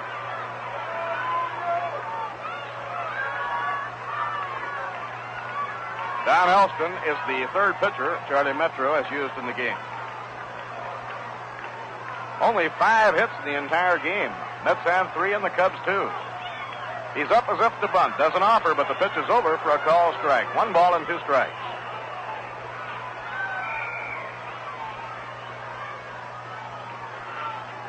Well, the Mets have seen a great deal of Don Elston this year. They already have faced him on 10 different occasions.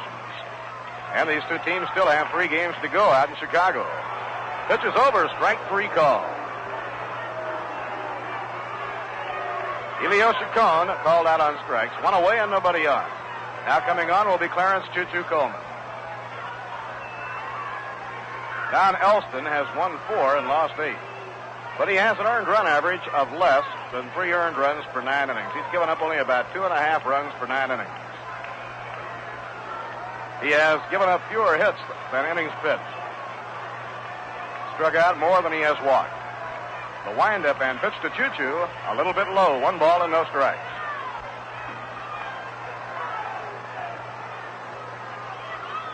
Cubs will have the next 2 days off, and then they'll be opening their final homestand against the Phillies. A high fly ball. It may go foul down the right field line and on the roof, a foul ball.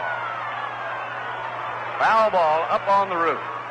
Choo-Choo making a strong bid to break the tie.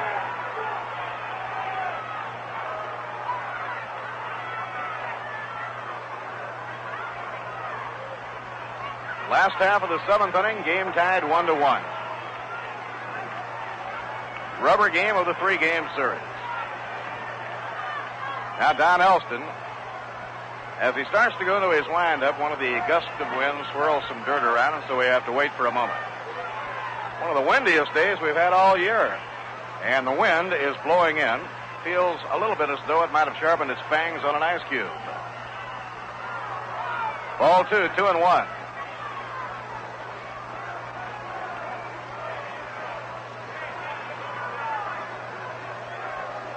Joe Christopher, the on-deck batter, and then Frank Thomas.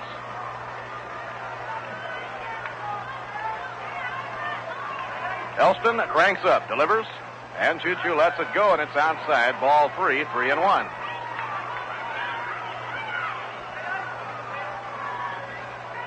Well, Frank Thomas of the New York Mets has 5 games to hit 2 more home runs, and if he does so, he will equal his career high. Frank now has 33. And he's hit at least 1 against every club in the circuit. 3-1 delivery. Foul ball again. That's going to be over the roof and out of play. Choo-Choo, a pull hitter, getting out in front a little bit too much. He's hit 2 over the roof now that have gone foul.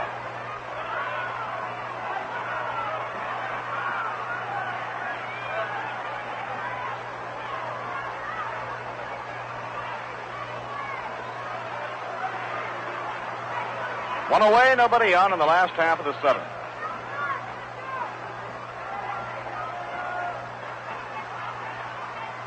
Ground ball on the right side.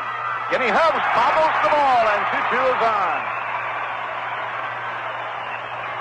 Kenny Hubbs bobbling the grounder after running to his glove side to get there. And Choo-Choo Coleman, extremely fast, is safe at first.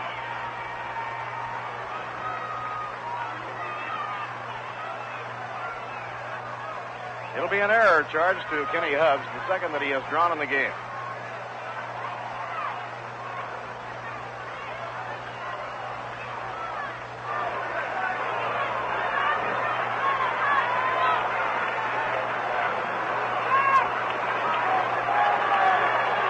Now Joe Christopher stepping in.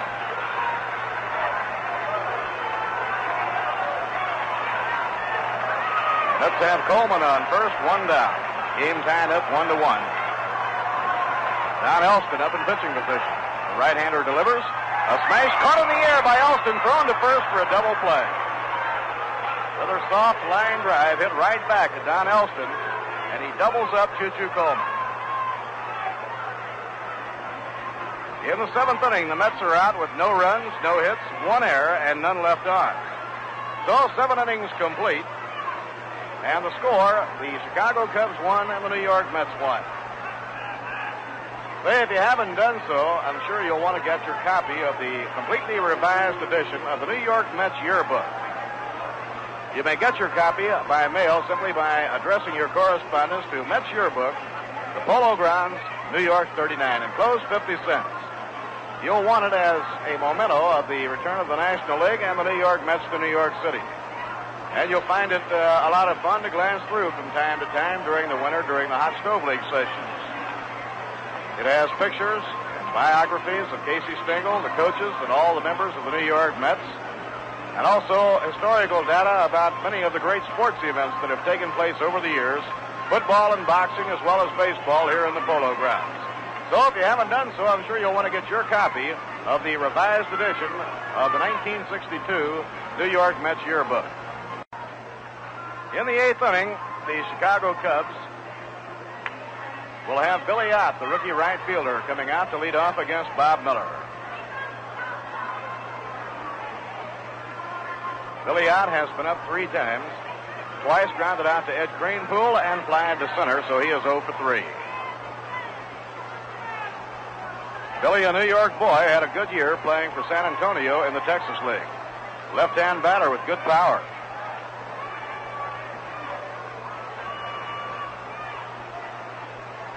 Game tied 1-1. It's the 8th inning. Strike one. Miller started him off with a curveball. I tried to get it. Kenny Hubbs, the on-deck batter, and then Ernie Banks.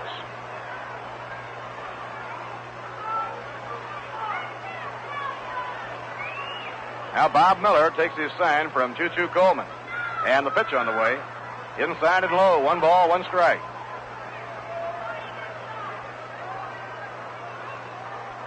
New York 1 run on 3 hits. Chicago 1 run and 2 hits. Cubs tallied their run in the first inning. The 1-1 pitch, and he pops the ball up. Clarence Coleman gets rid of the mask. He's in foul ground near home plate. And he makes the catch right in the fungo circle.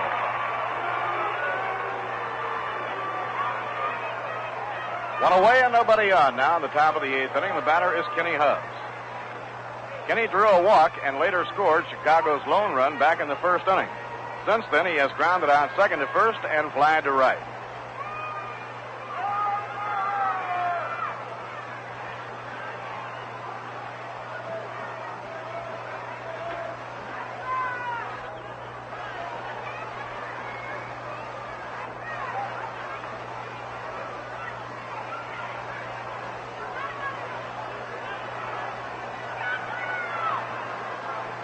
Kenny Hubbs, right-hand hitter. He's had a good year, not only defensively, but also offensively. Swing and a miss, strike one. Last year, he was in Class B. He played at Wenatchee. Batted .286.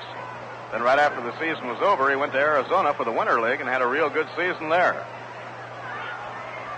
Now he holds up, and the pitch breaks over the outside corner for a strike.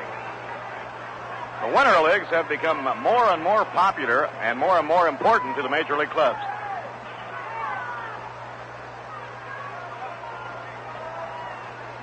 Minnesota Twins climbing high in the standings this year, and Rich Rollins and Bernie Allen both gained a lot of instruction and experience in the Winter Leagues last season.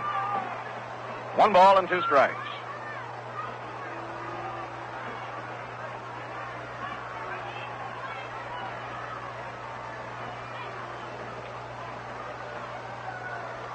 Next pitch by Miller, a swing and a miss. He struck him out.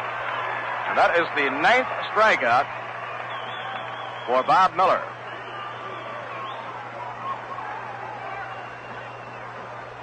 So Bob has reached a seasonal high in strikeouts in 1 ball game. Earlier this year, Bob struck out 8 of the San Francisco Giants. That was on the 3rd of June in 6 2/3 innings. This is now the furthest that he has gone in a ball game this year. Prior to this game, his longest effort was 7 1/3. Now Ernie Banks hitting. Ernie 0 for 3. Fly deep to center field his last time up. Miller winding, delivers to the plate. Low and outside. It's ball 1.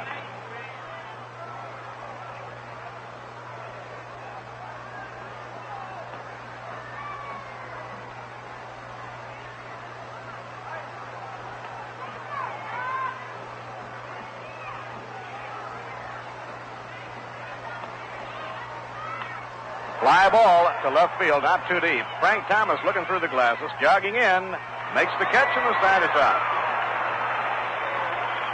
No runs, no hits, no errors, none left on. And now at the end of 7.5 innings, the score: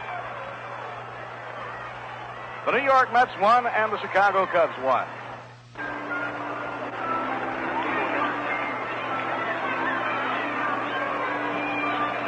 Now the last of the 8th inning, and Frank Thomas will be the leadoff batter against Don Elston. Frank hit a home run, a drive going into the upper deck his last time at bat, and that tied this ball game up at 1-1. The home run was the 33rd of the year and the 91st RBI for Frank Thomas. Now Frank being recognized as he strides to home plate.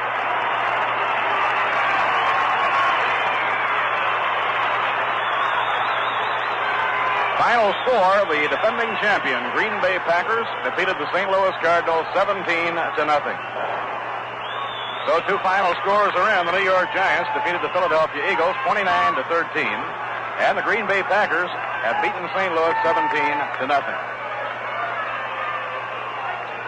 They're in the fourth quarter now, with the Cleveland Browns leading Washington 13-10. Now Don Elston into his windup. The pitch to Thomas, over at the knees for a strike. Last night, the New York Titans defeated the Buffalo Bills 17-6 for their second American Football League victory.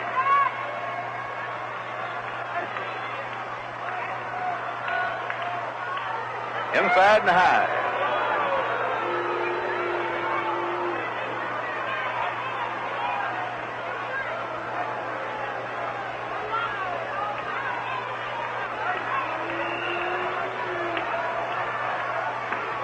Swing and a miss on a breaking ball.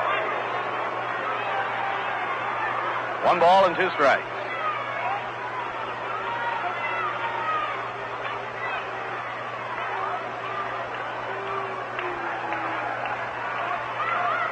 Nobody on, nobody out. Last half of the 8th inning. Tie game 1-1. Ed Kranepool is on deck, and then Sammy Drake.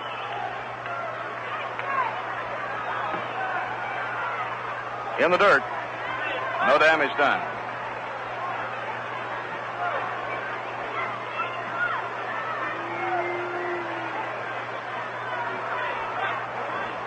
Well, here's an upset. The Washington Redskins, coming from behind in the fourth quarter, have upset the Cleveland Browns 17-16. Thomas swings and misses, strike 3.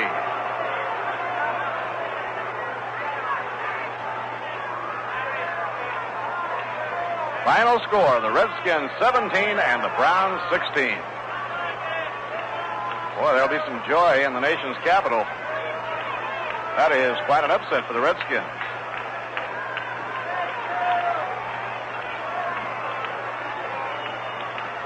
Now Ed Kranepool is up against the right-hander Don Elston. Bounces it foul off the shin guard of the plate umpire, Dusty Boggess. 1 strike count on Ed Kranepool. Nothing Ed would enjoy more than getting his first major league base hit.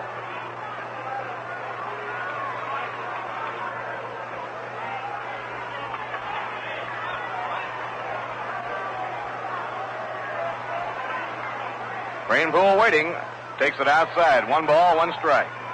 The Mets will have tomorrow off. They'll be in action in Milwaukee on Tuesday night. We'll be on the air from County Stadium, Milwaukee at 8:55 New York time.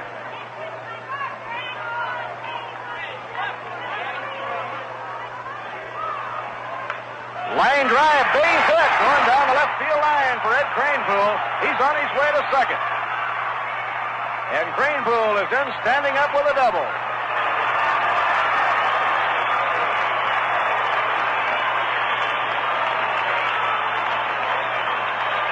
Well, there is a moment to remember for 17-year-old Ed Kranepool. He hit the ball hard.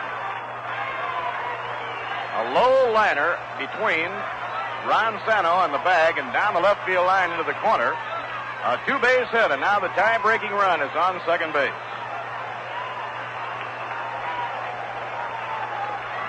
So at the age of 17 and in his 5th official time at bat, Ed Kranepool has his first major league hit.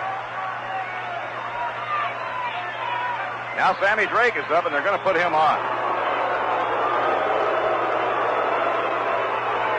First base open with one out, and Sammy Drake will receive the intentional pass. Jim Hickman waiting in the on-deck circle.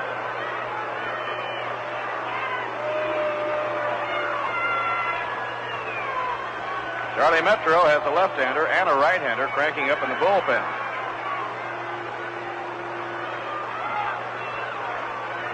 Game tied 1-1. There's ball 4 outside, and Drake draws the intentional pass. That will bring up Jim Hickman.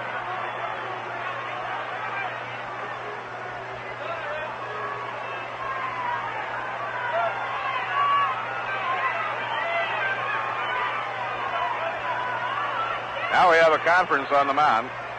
The infield gathering around Don Elston as they go over things.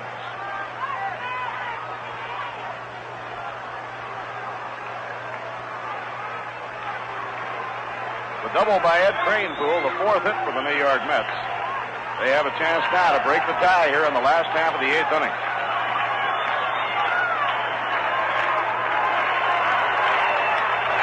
Now the stretch. And the pitch on the way. A strike on the outside corner.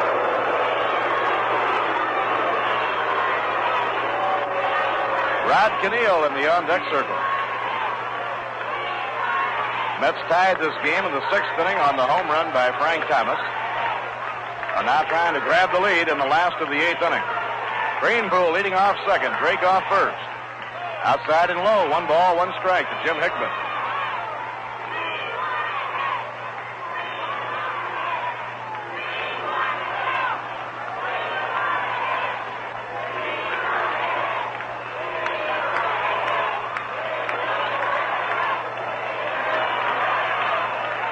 Jim 0 for 3 has struck out, fly to right, and reached on a force play.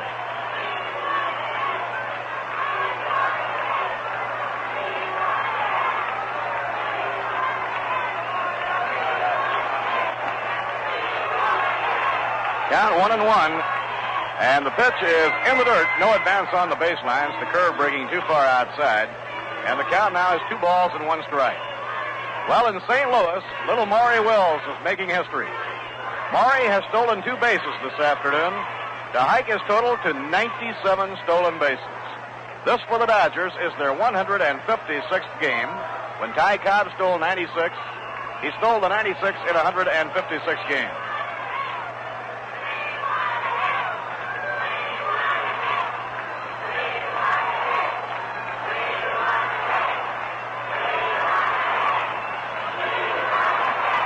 Two and 1 the count on Jim Hickman.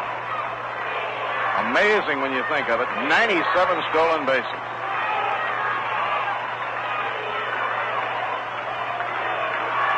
Now the stretch. And the pitch to Hickman is swung and missed. Count is even now, 2-2. Jim went after a curveball.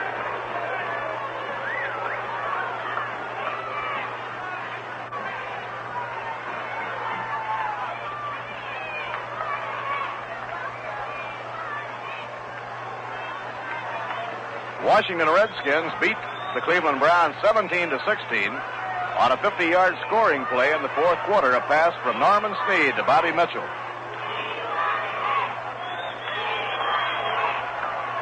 The 2-2 delivery is fouled off. He barely got a piece of it. They're on the last of the 8th inning in Chicago with the Yankees leading the White Sox 1-0 in the pitching duel between Bill Stafford and Early Wynn. Early trying for his 300th victory. This has been a rather luckless year for Early Wynn. He has pitched very well and has lost a number of low-scoring pitching duels. He got beat 1-0 on one occasion when Bill Monbouquet hurled a no-hitter. Now the 2-2 pitch. Inside, it's ball 3. And we have a full count, 3-2 on Jim Hickman.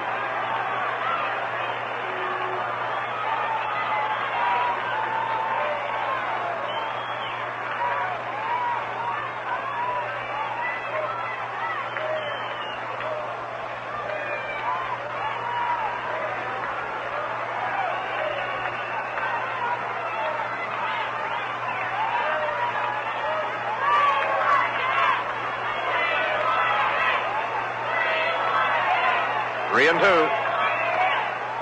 Game tied 1-1, last half of the 8th inning, and now Hickman has something in his eye, and Jim has to ask for time to try and remove it. And Dusty Bogus, the nice man, says, "Here, I'll loan you my handkerchief."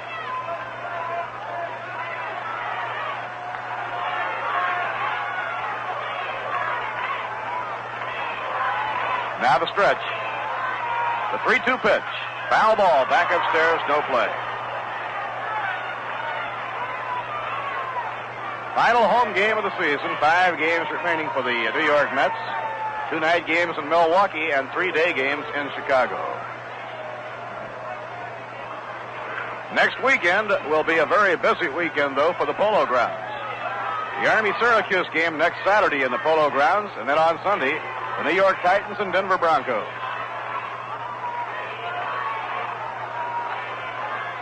Pitching 3-2. Ball 4, it's low, and it floats him up.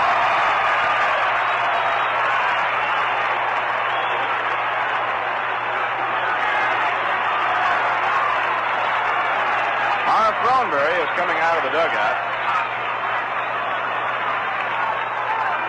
And Marv will hit for Rod Cannell.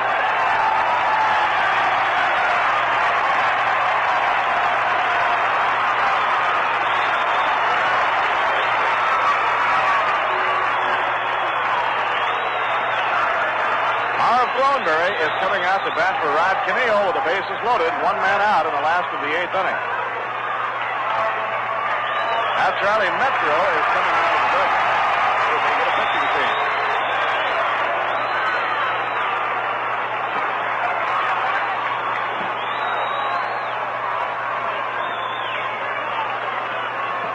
Jim Brewer has been warming up in the bullpen. He's a southpaw pitcher.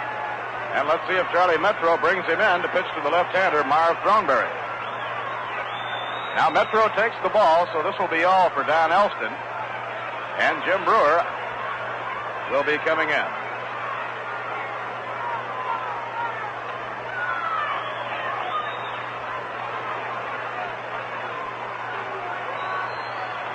Charlie Metro going with the percentages, left-hander against left-hander.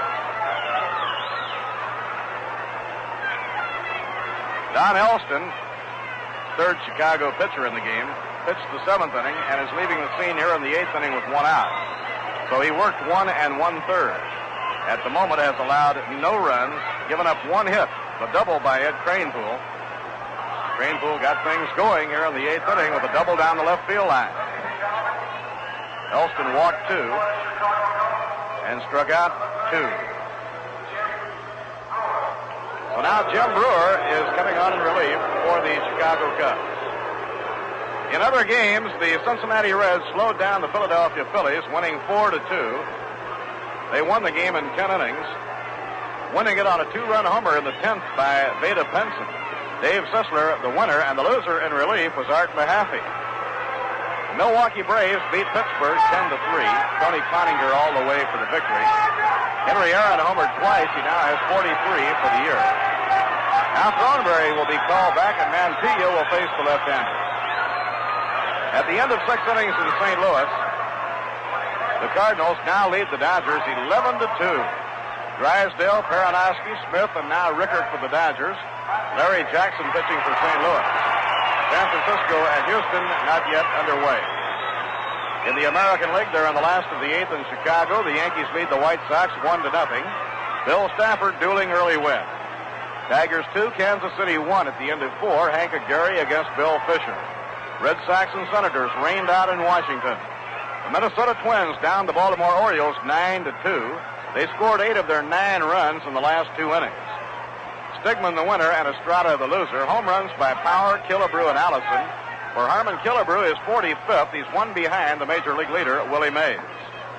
The warm-ups on the West Coast for Cleveland, Jim Perry, and for the Los Angeles Angels, Dean Chance. In pro football, the New York Giants defeated the Philadelphia Eagles 29-13. The Green Bay Packers blanked the St. Louis Cardinals 17-0. The Washington Redskins coming from behind on a 50-yard pass play from Norman Snead to Bobby Mitchell. Then the extra point beat Cleveland 17-16. At the half, Detroit 24, San Francisco 10. First quarter score, the Dallas Cowboys 7 and Pittsburgh Steelers nothing. Baltimore Colts 7, Minnesota Vikings nothing, a first quarter score.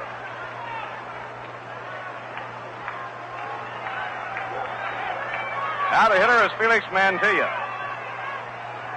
Throneberry announced, then the pitching changed to Jim Brewer, and now Mantilla as the pinch hitter for Throneberry. And we're going to get a pinch runner. Rick Hersher is going around to third, and I believe he'll run for Ed Kranepool. Ed Kranepool coming out of the game, and Hersher will run for him. And here's the hand for Ed Kranepool.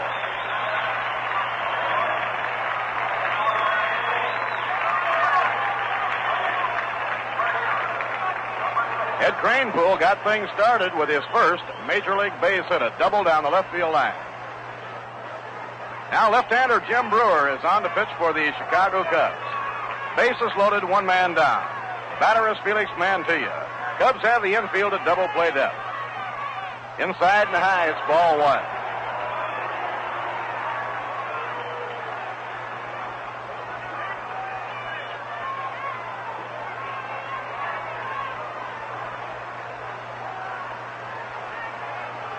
Brewer has won none and lost none. This is the sixth ball game he has been in since he came back from Salt Lake. Now he winds the pitch to Mantilla. A high pop foul outside third. May be playable. Santo has room, and he makes the catch. Ron Santo makes the grab in foul ground. So Mantilla has been retired on the pop foul caught over on the warning track. Now Bob Miller is scheduled to hit. We have warm-up action in the bullpen. Bill Hunter and Ray Davio are both warming up in the bullpen.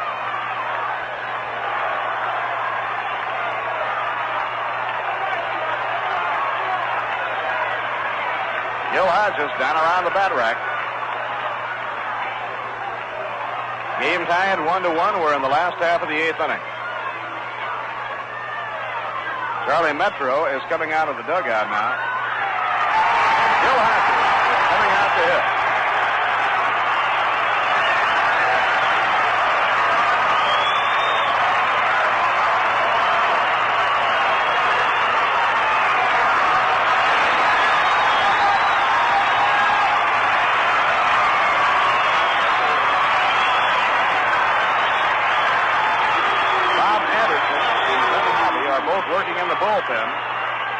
Charlie Metro is on the mound talking with his catcher, Dick Bertel, and with the pitcher, Jim Brewer. And Brewer will stay in the game and face Gil Hodges. Unless the Mets can score here in the last of the eighth inning, Bob Miller cannot win the game. Nor can he lose. Miller has pitched a great ball game, just 2 hits over 8 innings.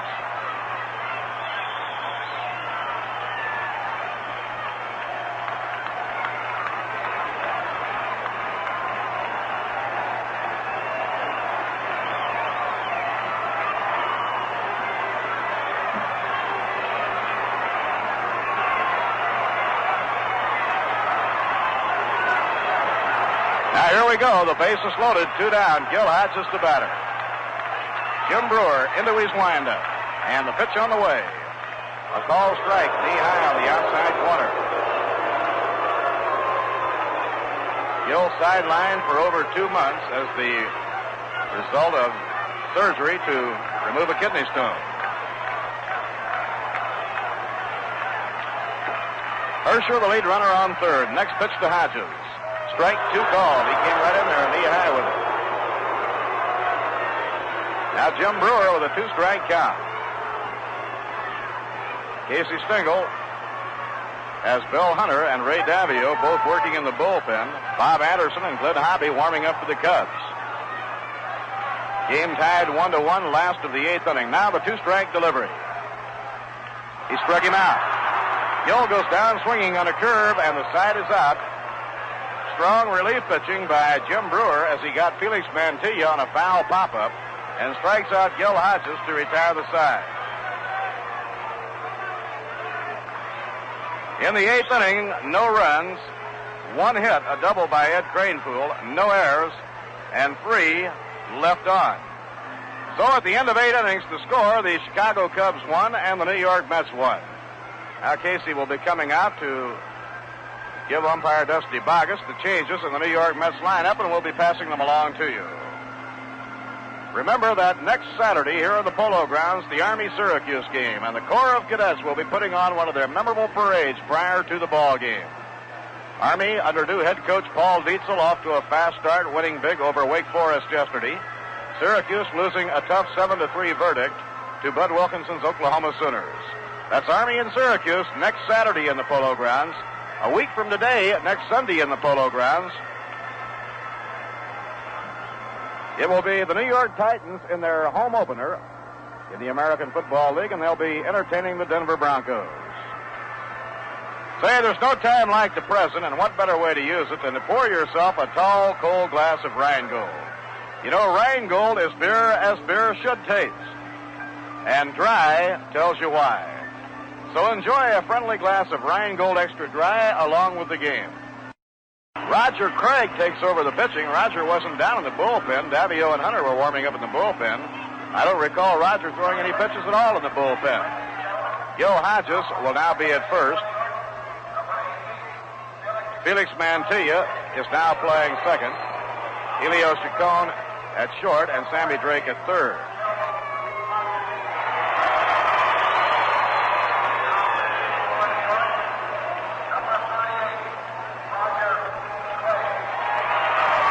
So we'll be going along now to the 9th inning, game tied up 1-1.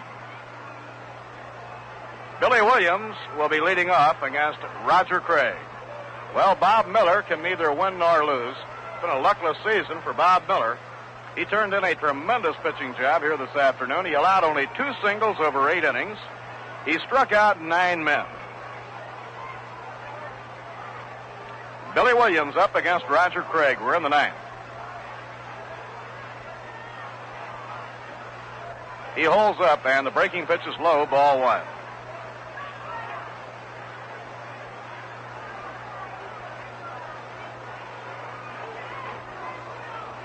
Next pitch on the way. Drives him back from the plate. Ball 2, 2-0. Billy Williams has drawn a walk, single to center, and bounced out. He's 1 for 2.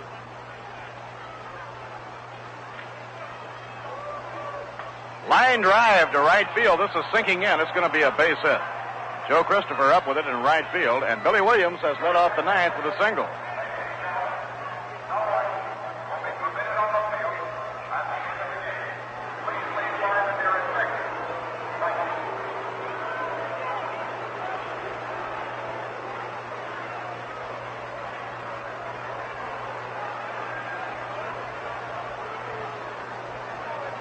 Now the hitter is the center fielder, Nelson Matthews. Single to center field in the 1st inning, driving in the Cubs' lone run. Since then has taken a call, 3rd strike, and popped to short. He's around to bunt. Bunts, fair ball. Craig off the mound. The play goes to first. Mantilla covering on the throw. And they successfully move Billy Williams over to second base.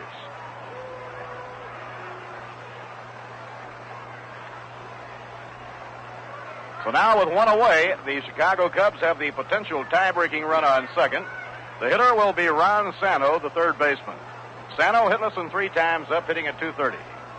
Bounced into a force play in the 1st inning, struck out in the 4th, and grounded out short to first in the 7th inning.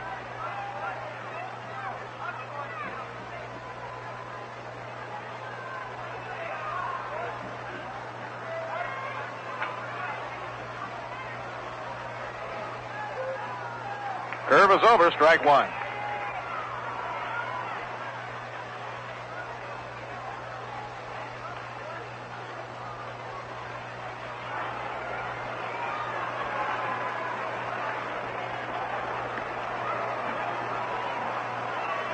Now the pitch on the way. A ground ball hit toward the hole. Chacon deep in the hole. Makes the long throw. He's out at first base. Gil Hodges going out to meet the throw. And Sano is out on a play made from the edge of the grass over in the hole on shortstop. Real good play by Elio Chacon. 2 down now in the top of the 9th inning.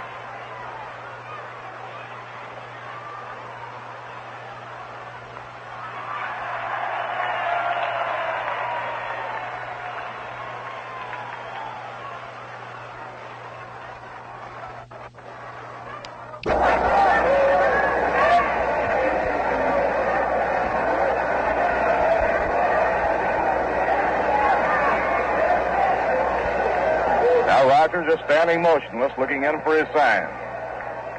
Billy Williams leading off second. And the pitch is a slow grounder hit back to the mound. Roger Craig has it, throws to first, the side is out. No runs, 1 hit, no errors, and 1 left on. And now the score at the end of 8.5 innings. The Chicago Cubs 1 and the New York Mets 1. Now we'll be going along to the last half of the 9th inning. The New York Mets coming up, hoping to win it. The score all tied up 1-1. And now to carry the rest of the way on play-by-play, Lindsey Nelson. All right, Bob, we'll be going here to the bottom half of the 9th inning, and Elio Chacon will be coming up to lead off for the New York Mets. Elio has been up 4 times. He walked the first 3 times up, struck out in the 7th inning. He's nothing for 1 today. Right-hand batter. Jim Brewer, left-hander, still in there for the Chicago Cubs. Andre Rogers has come out now to play shortstop. Andre Rogers playing short since Alex Gramus was pulled out for pinch hitter Bob Will. Score tied. The Cubs 1 and the Mets 1. Jim Brewer into the windup. Here's the pitch to Elio. It's high and away for ball 1. Through 8 1/2 innings of play, the Cubs 1 run on 3 hits and 3 errors. The Mets 1 run on 4 hits and 1 error. Jim Brewer winds and fires, and the pitch is outside for ball. It's 2-0. Choo-Choo Coleman is on deck for the Mets.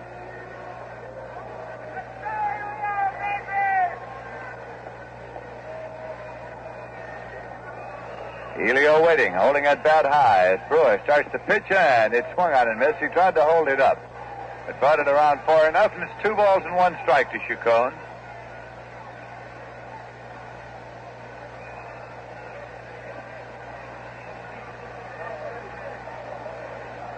Mets trying to get a base runner some way anyway here in the bottom half of the 9th inning. The 2-1 pitch. Swung on. There's a ground ball to third. Second by Santo. He plays it across to Ernie Banks in time, and he's out. 1 away.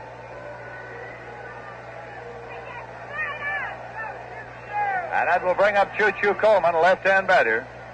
Choo-Choo doubled. It's just inside the bag at first base in the first inning. He flied to left. He popped to short, and he was on an error by Ken Hubbs.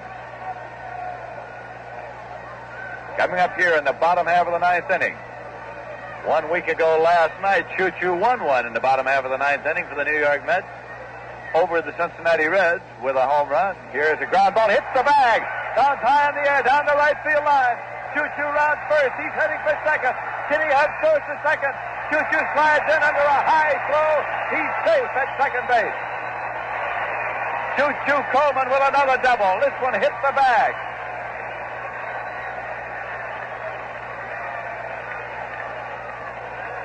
So the Mets have a base runner at second. 1 man out, and Joe Christopher coming up. That was a slashing ground ball that hit the bag at first, bounded high over the head of Ernie Banks and on down the line and right. Second baseman Kenny Hubbs retrieved the ball through high to second, and Choo-Choo slid in safely with a double. Now Charlie Metro is on his way to the mound.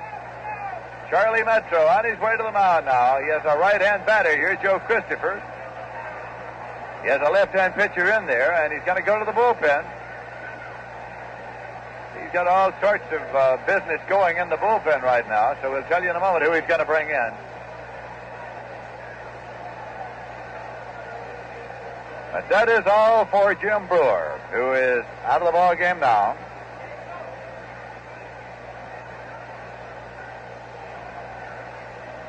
Brewer was the 4th Cub pitcher of the day. Young George Gerberman started, relieved by Freddie Verdette, then Don Elston, Jim Brewer. Frank Thomas moves out to the on-deck circle now for the New York Mets.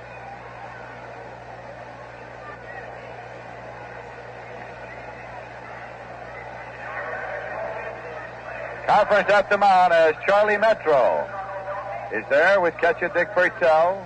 Brewer, Ernie Banks has moved over.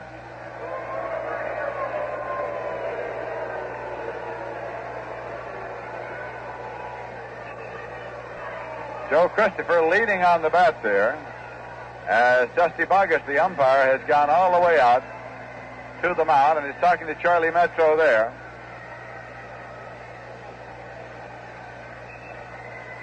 And it's going to be Bob Anderson as Jim Brewer goes out of the game.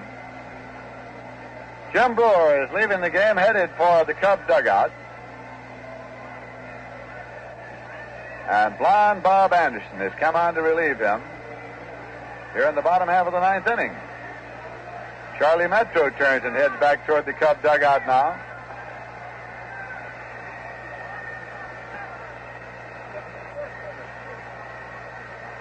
Anderson now starts his warm-ups, warming up here from a set position because he'll be working with a man on base. And he'll be facing Joe Christopher.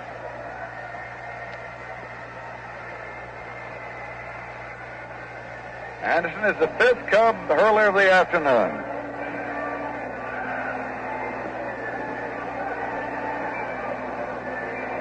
Jim Brewer, of course, is responsible for Choo-Choo, who is on at second base right now.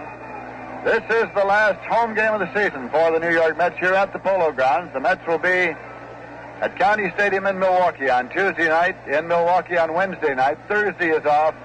Then they move into Chicago to Wrigley Field Friday afternoon, Saturday afternoon, Sunday afternoon. And that concludes the season for the New York Mets.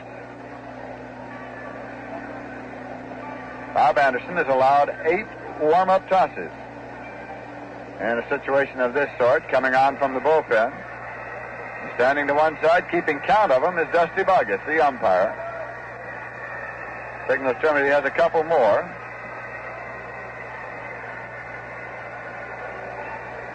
Anderson has seen a great deal of relief duty this year for the Chicago Cubs. All right, that's his 8th warm-up toss, and Joe Christopher steps into the batter's box. Christopher has popped to second, flied to center, fouled out to first base, and lined into a double play.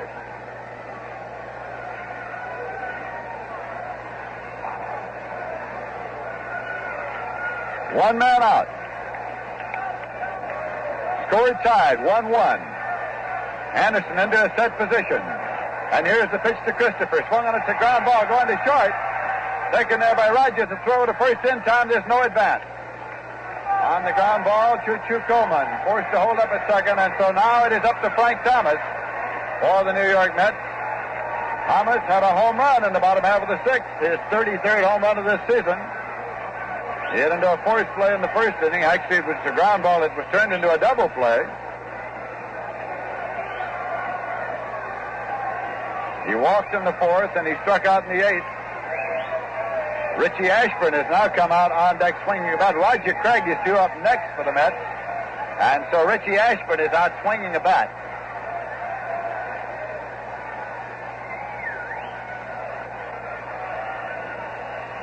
Bob Anderson comes set. Choo-Choo leads. There's a breaking ball low and away, and it's ball 1. 2 men out in the bottom half of the 9th inning.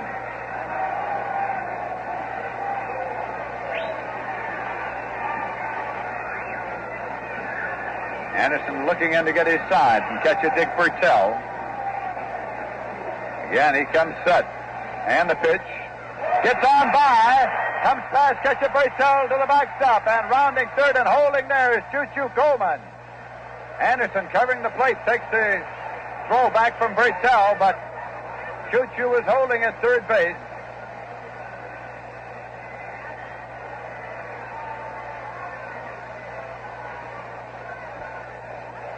It is scored as a wild pitch. Scored as a wild pitch. It is 2-0. It moves Choo-Choo Coleman from second to third. So now Frank Thomas steps back in with a count of 2 balls and no strikes.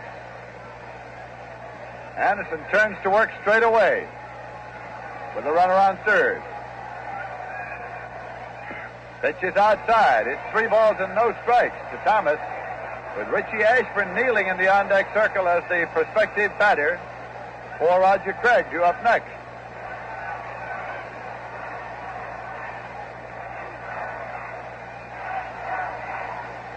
Here's a 3-0 pitch. Swung on and missed, strike 1. It's 3-1. Choo-Choo Coleman back to the bag at third.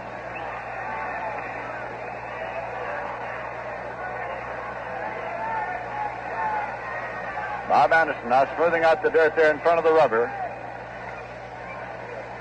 Looking in for his side from Dick Bertell. Has it, and here is a 3-1 pitch. Swung on and missed. Strike 2. It's a full count now to Thomas in the bottom half of the ninth inning. The score is tied 1-1.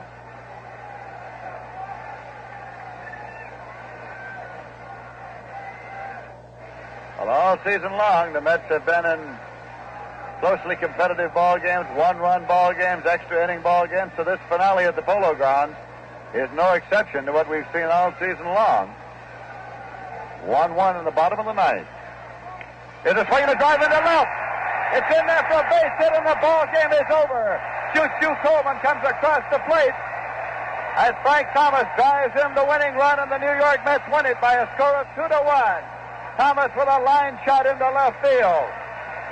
Choo-Choo Coleman scoring from third, and the New York Mets have pulled it out in the bottom half of the ninth inning. So in the bottom half of the ninth, there were 2 men out when the winning run was scored. We'll be back in a moment with a final summary on totals. Right now, the final score of the ball game, the New York Mets 2 and the Chicago Cubs 1. Well, pipe smokers, relax in a man's world with mild Sir Walter Raleigh. Sir Walter Raleigh is known as the brand of grand aroma, and you'll enjoy it from the very first pipeful. It's choice Kentucky Burley, extra age. Smells grand, packs right, smokes sweet, can't bite. Yes, choice Kentucky Burleys are extra aged to their peak of mildness to help you enjoy pipe smoking more. And Sir Walter Raleigh's pouch pack keeps tobacco 44% fresher. You can feel the tobacco is kept fresh and moist by the Sir Walter Raleigh pouch pack. The pouch is sturdy and flexible, too. Won't bulge your pocket. And for home or office, get Sir Walter Raleigh in the exclusive knob-top vacuum pack canisters. Large economy size or the half canister. These humidor canisters keep Sir Walter Raleigh factory fresh. So, men, light up and enjoy today's game with the quality pipe tobacco, Sir Walter Raleigh, in the pouch pack or the exclusive knob-top canisters. Sir Walter Raleigh, the brand of grand aroma. With a recording playing Auld Lang Syne, we have completed the last game of the season here at the Polo Grounds. The New York Mets have won it. For the Mets, 2 runs on 6 hits and 1 error. For the Cubs, 1 run on 3 hits and 3 errors. Roger Craig gets the victory, his 10th victory of the season, so Craig becomes the first Met pitcher to win 10 games. And Frank Thomas drove in the winning run, scored by Choo-Choo Coleman, who had doubled, scoring it in the bottom half of the ninth inning. So that just about brings us up to the end of the line for this afternoon. We'd like to thank our engineer, Joe Vernon, our statistician, Joe McDonald, our producer, Joe Gallagher. So right now, this is Lindsey Nelson speaking for Bob Murphy and for Ralph Kiner. Final score once again, the New York Mets 2, the Chicago Cubs 1.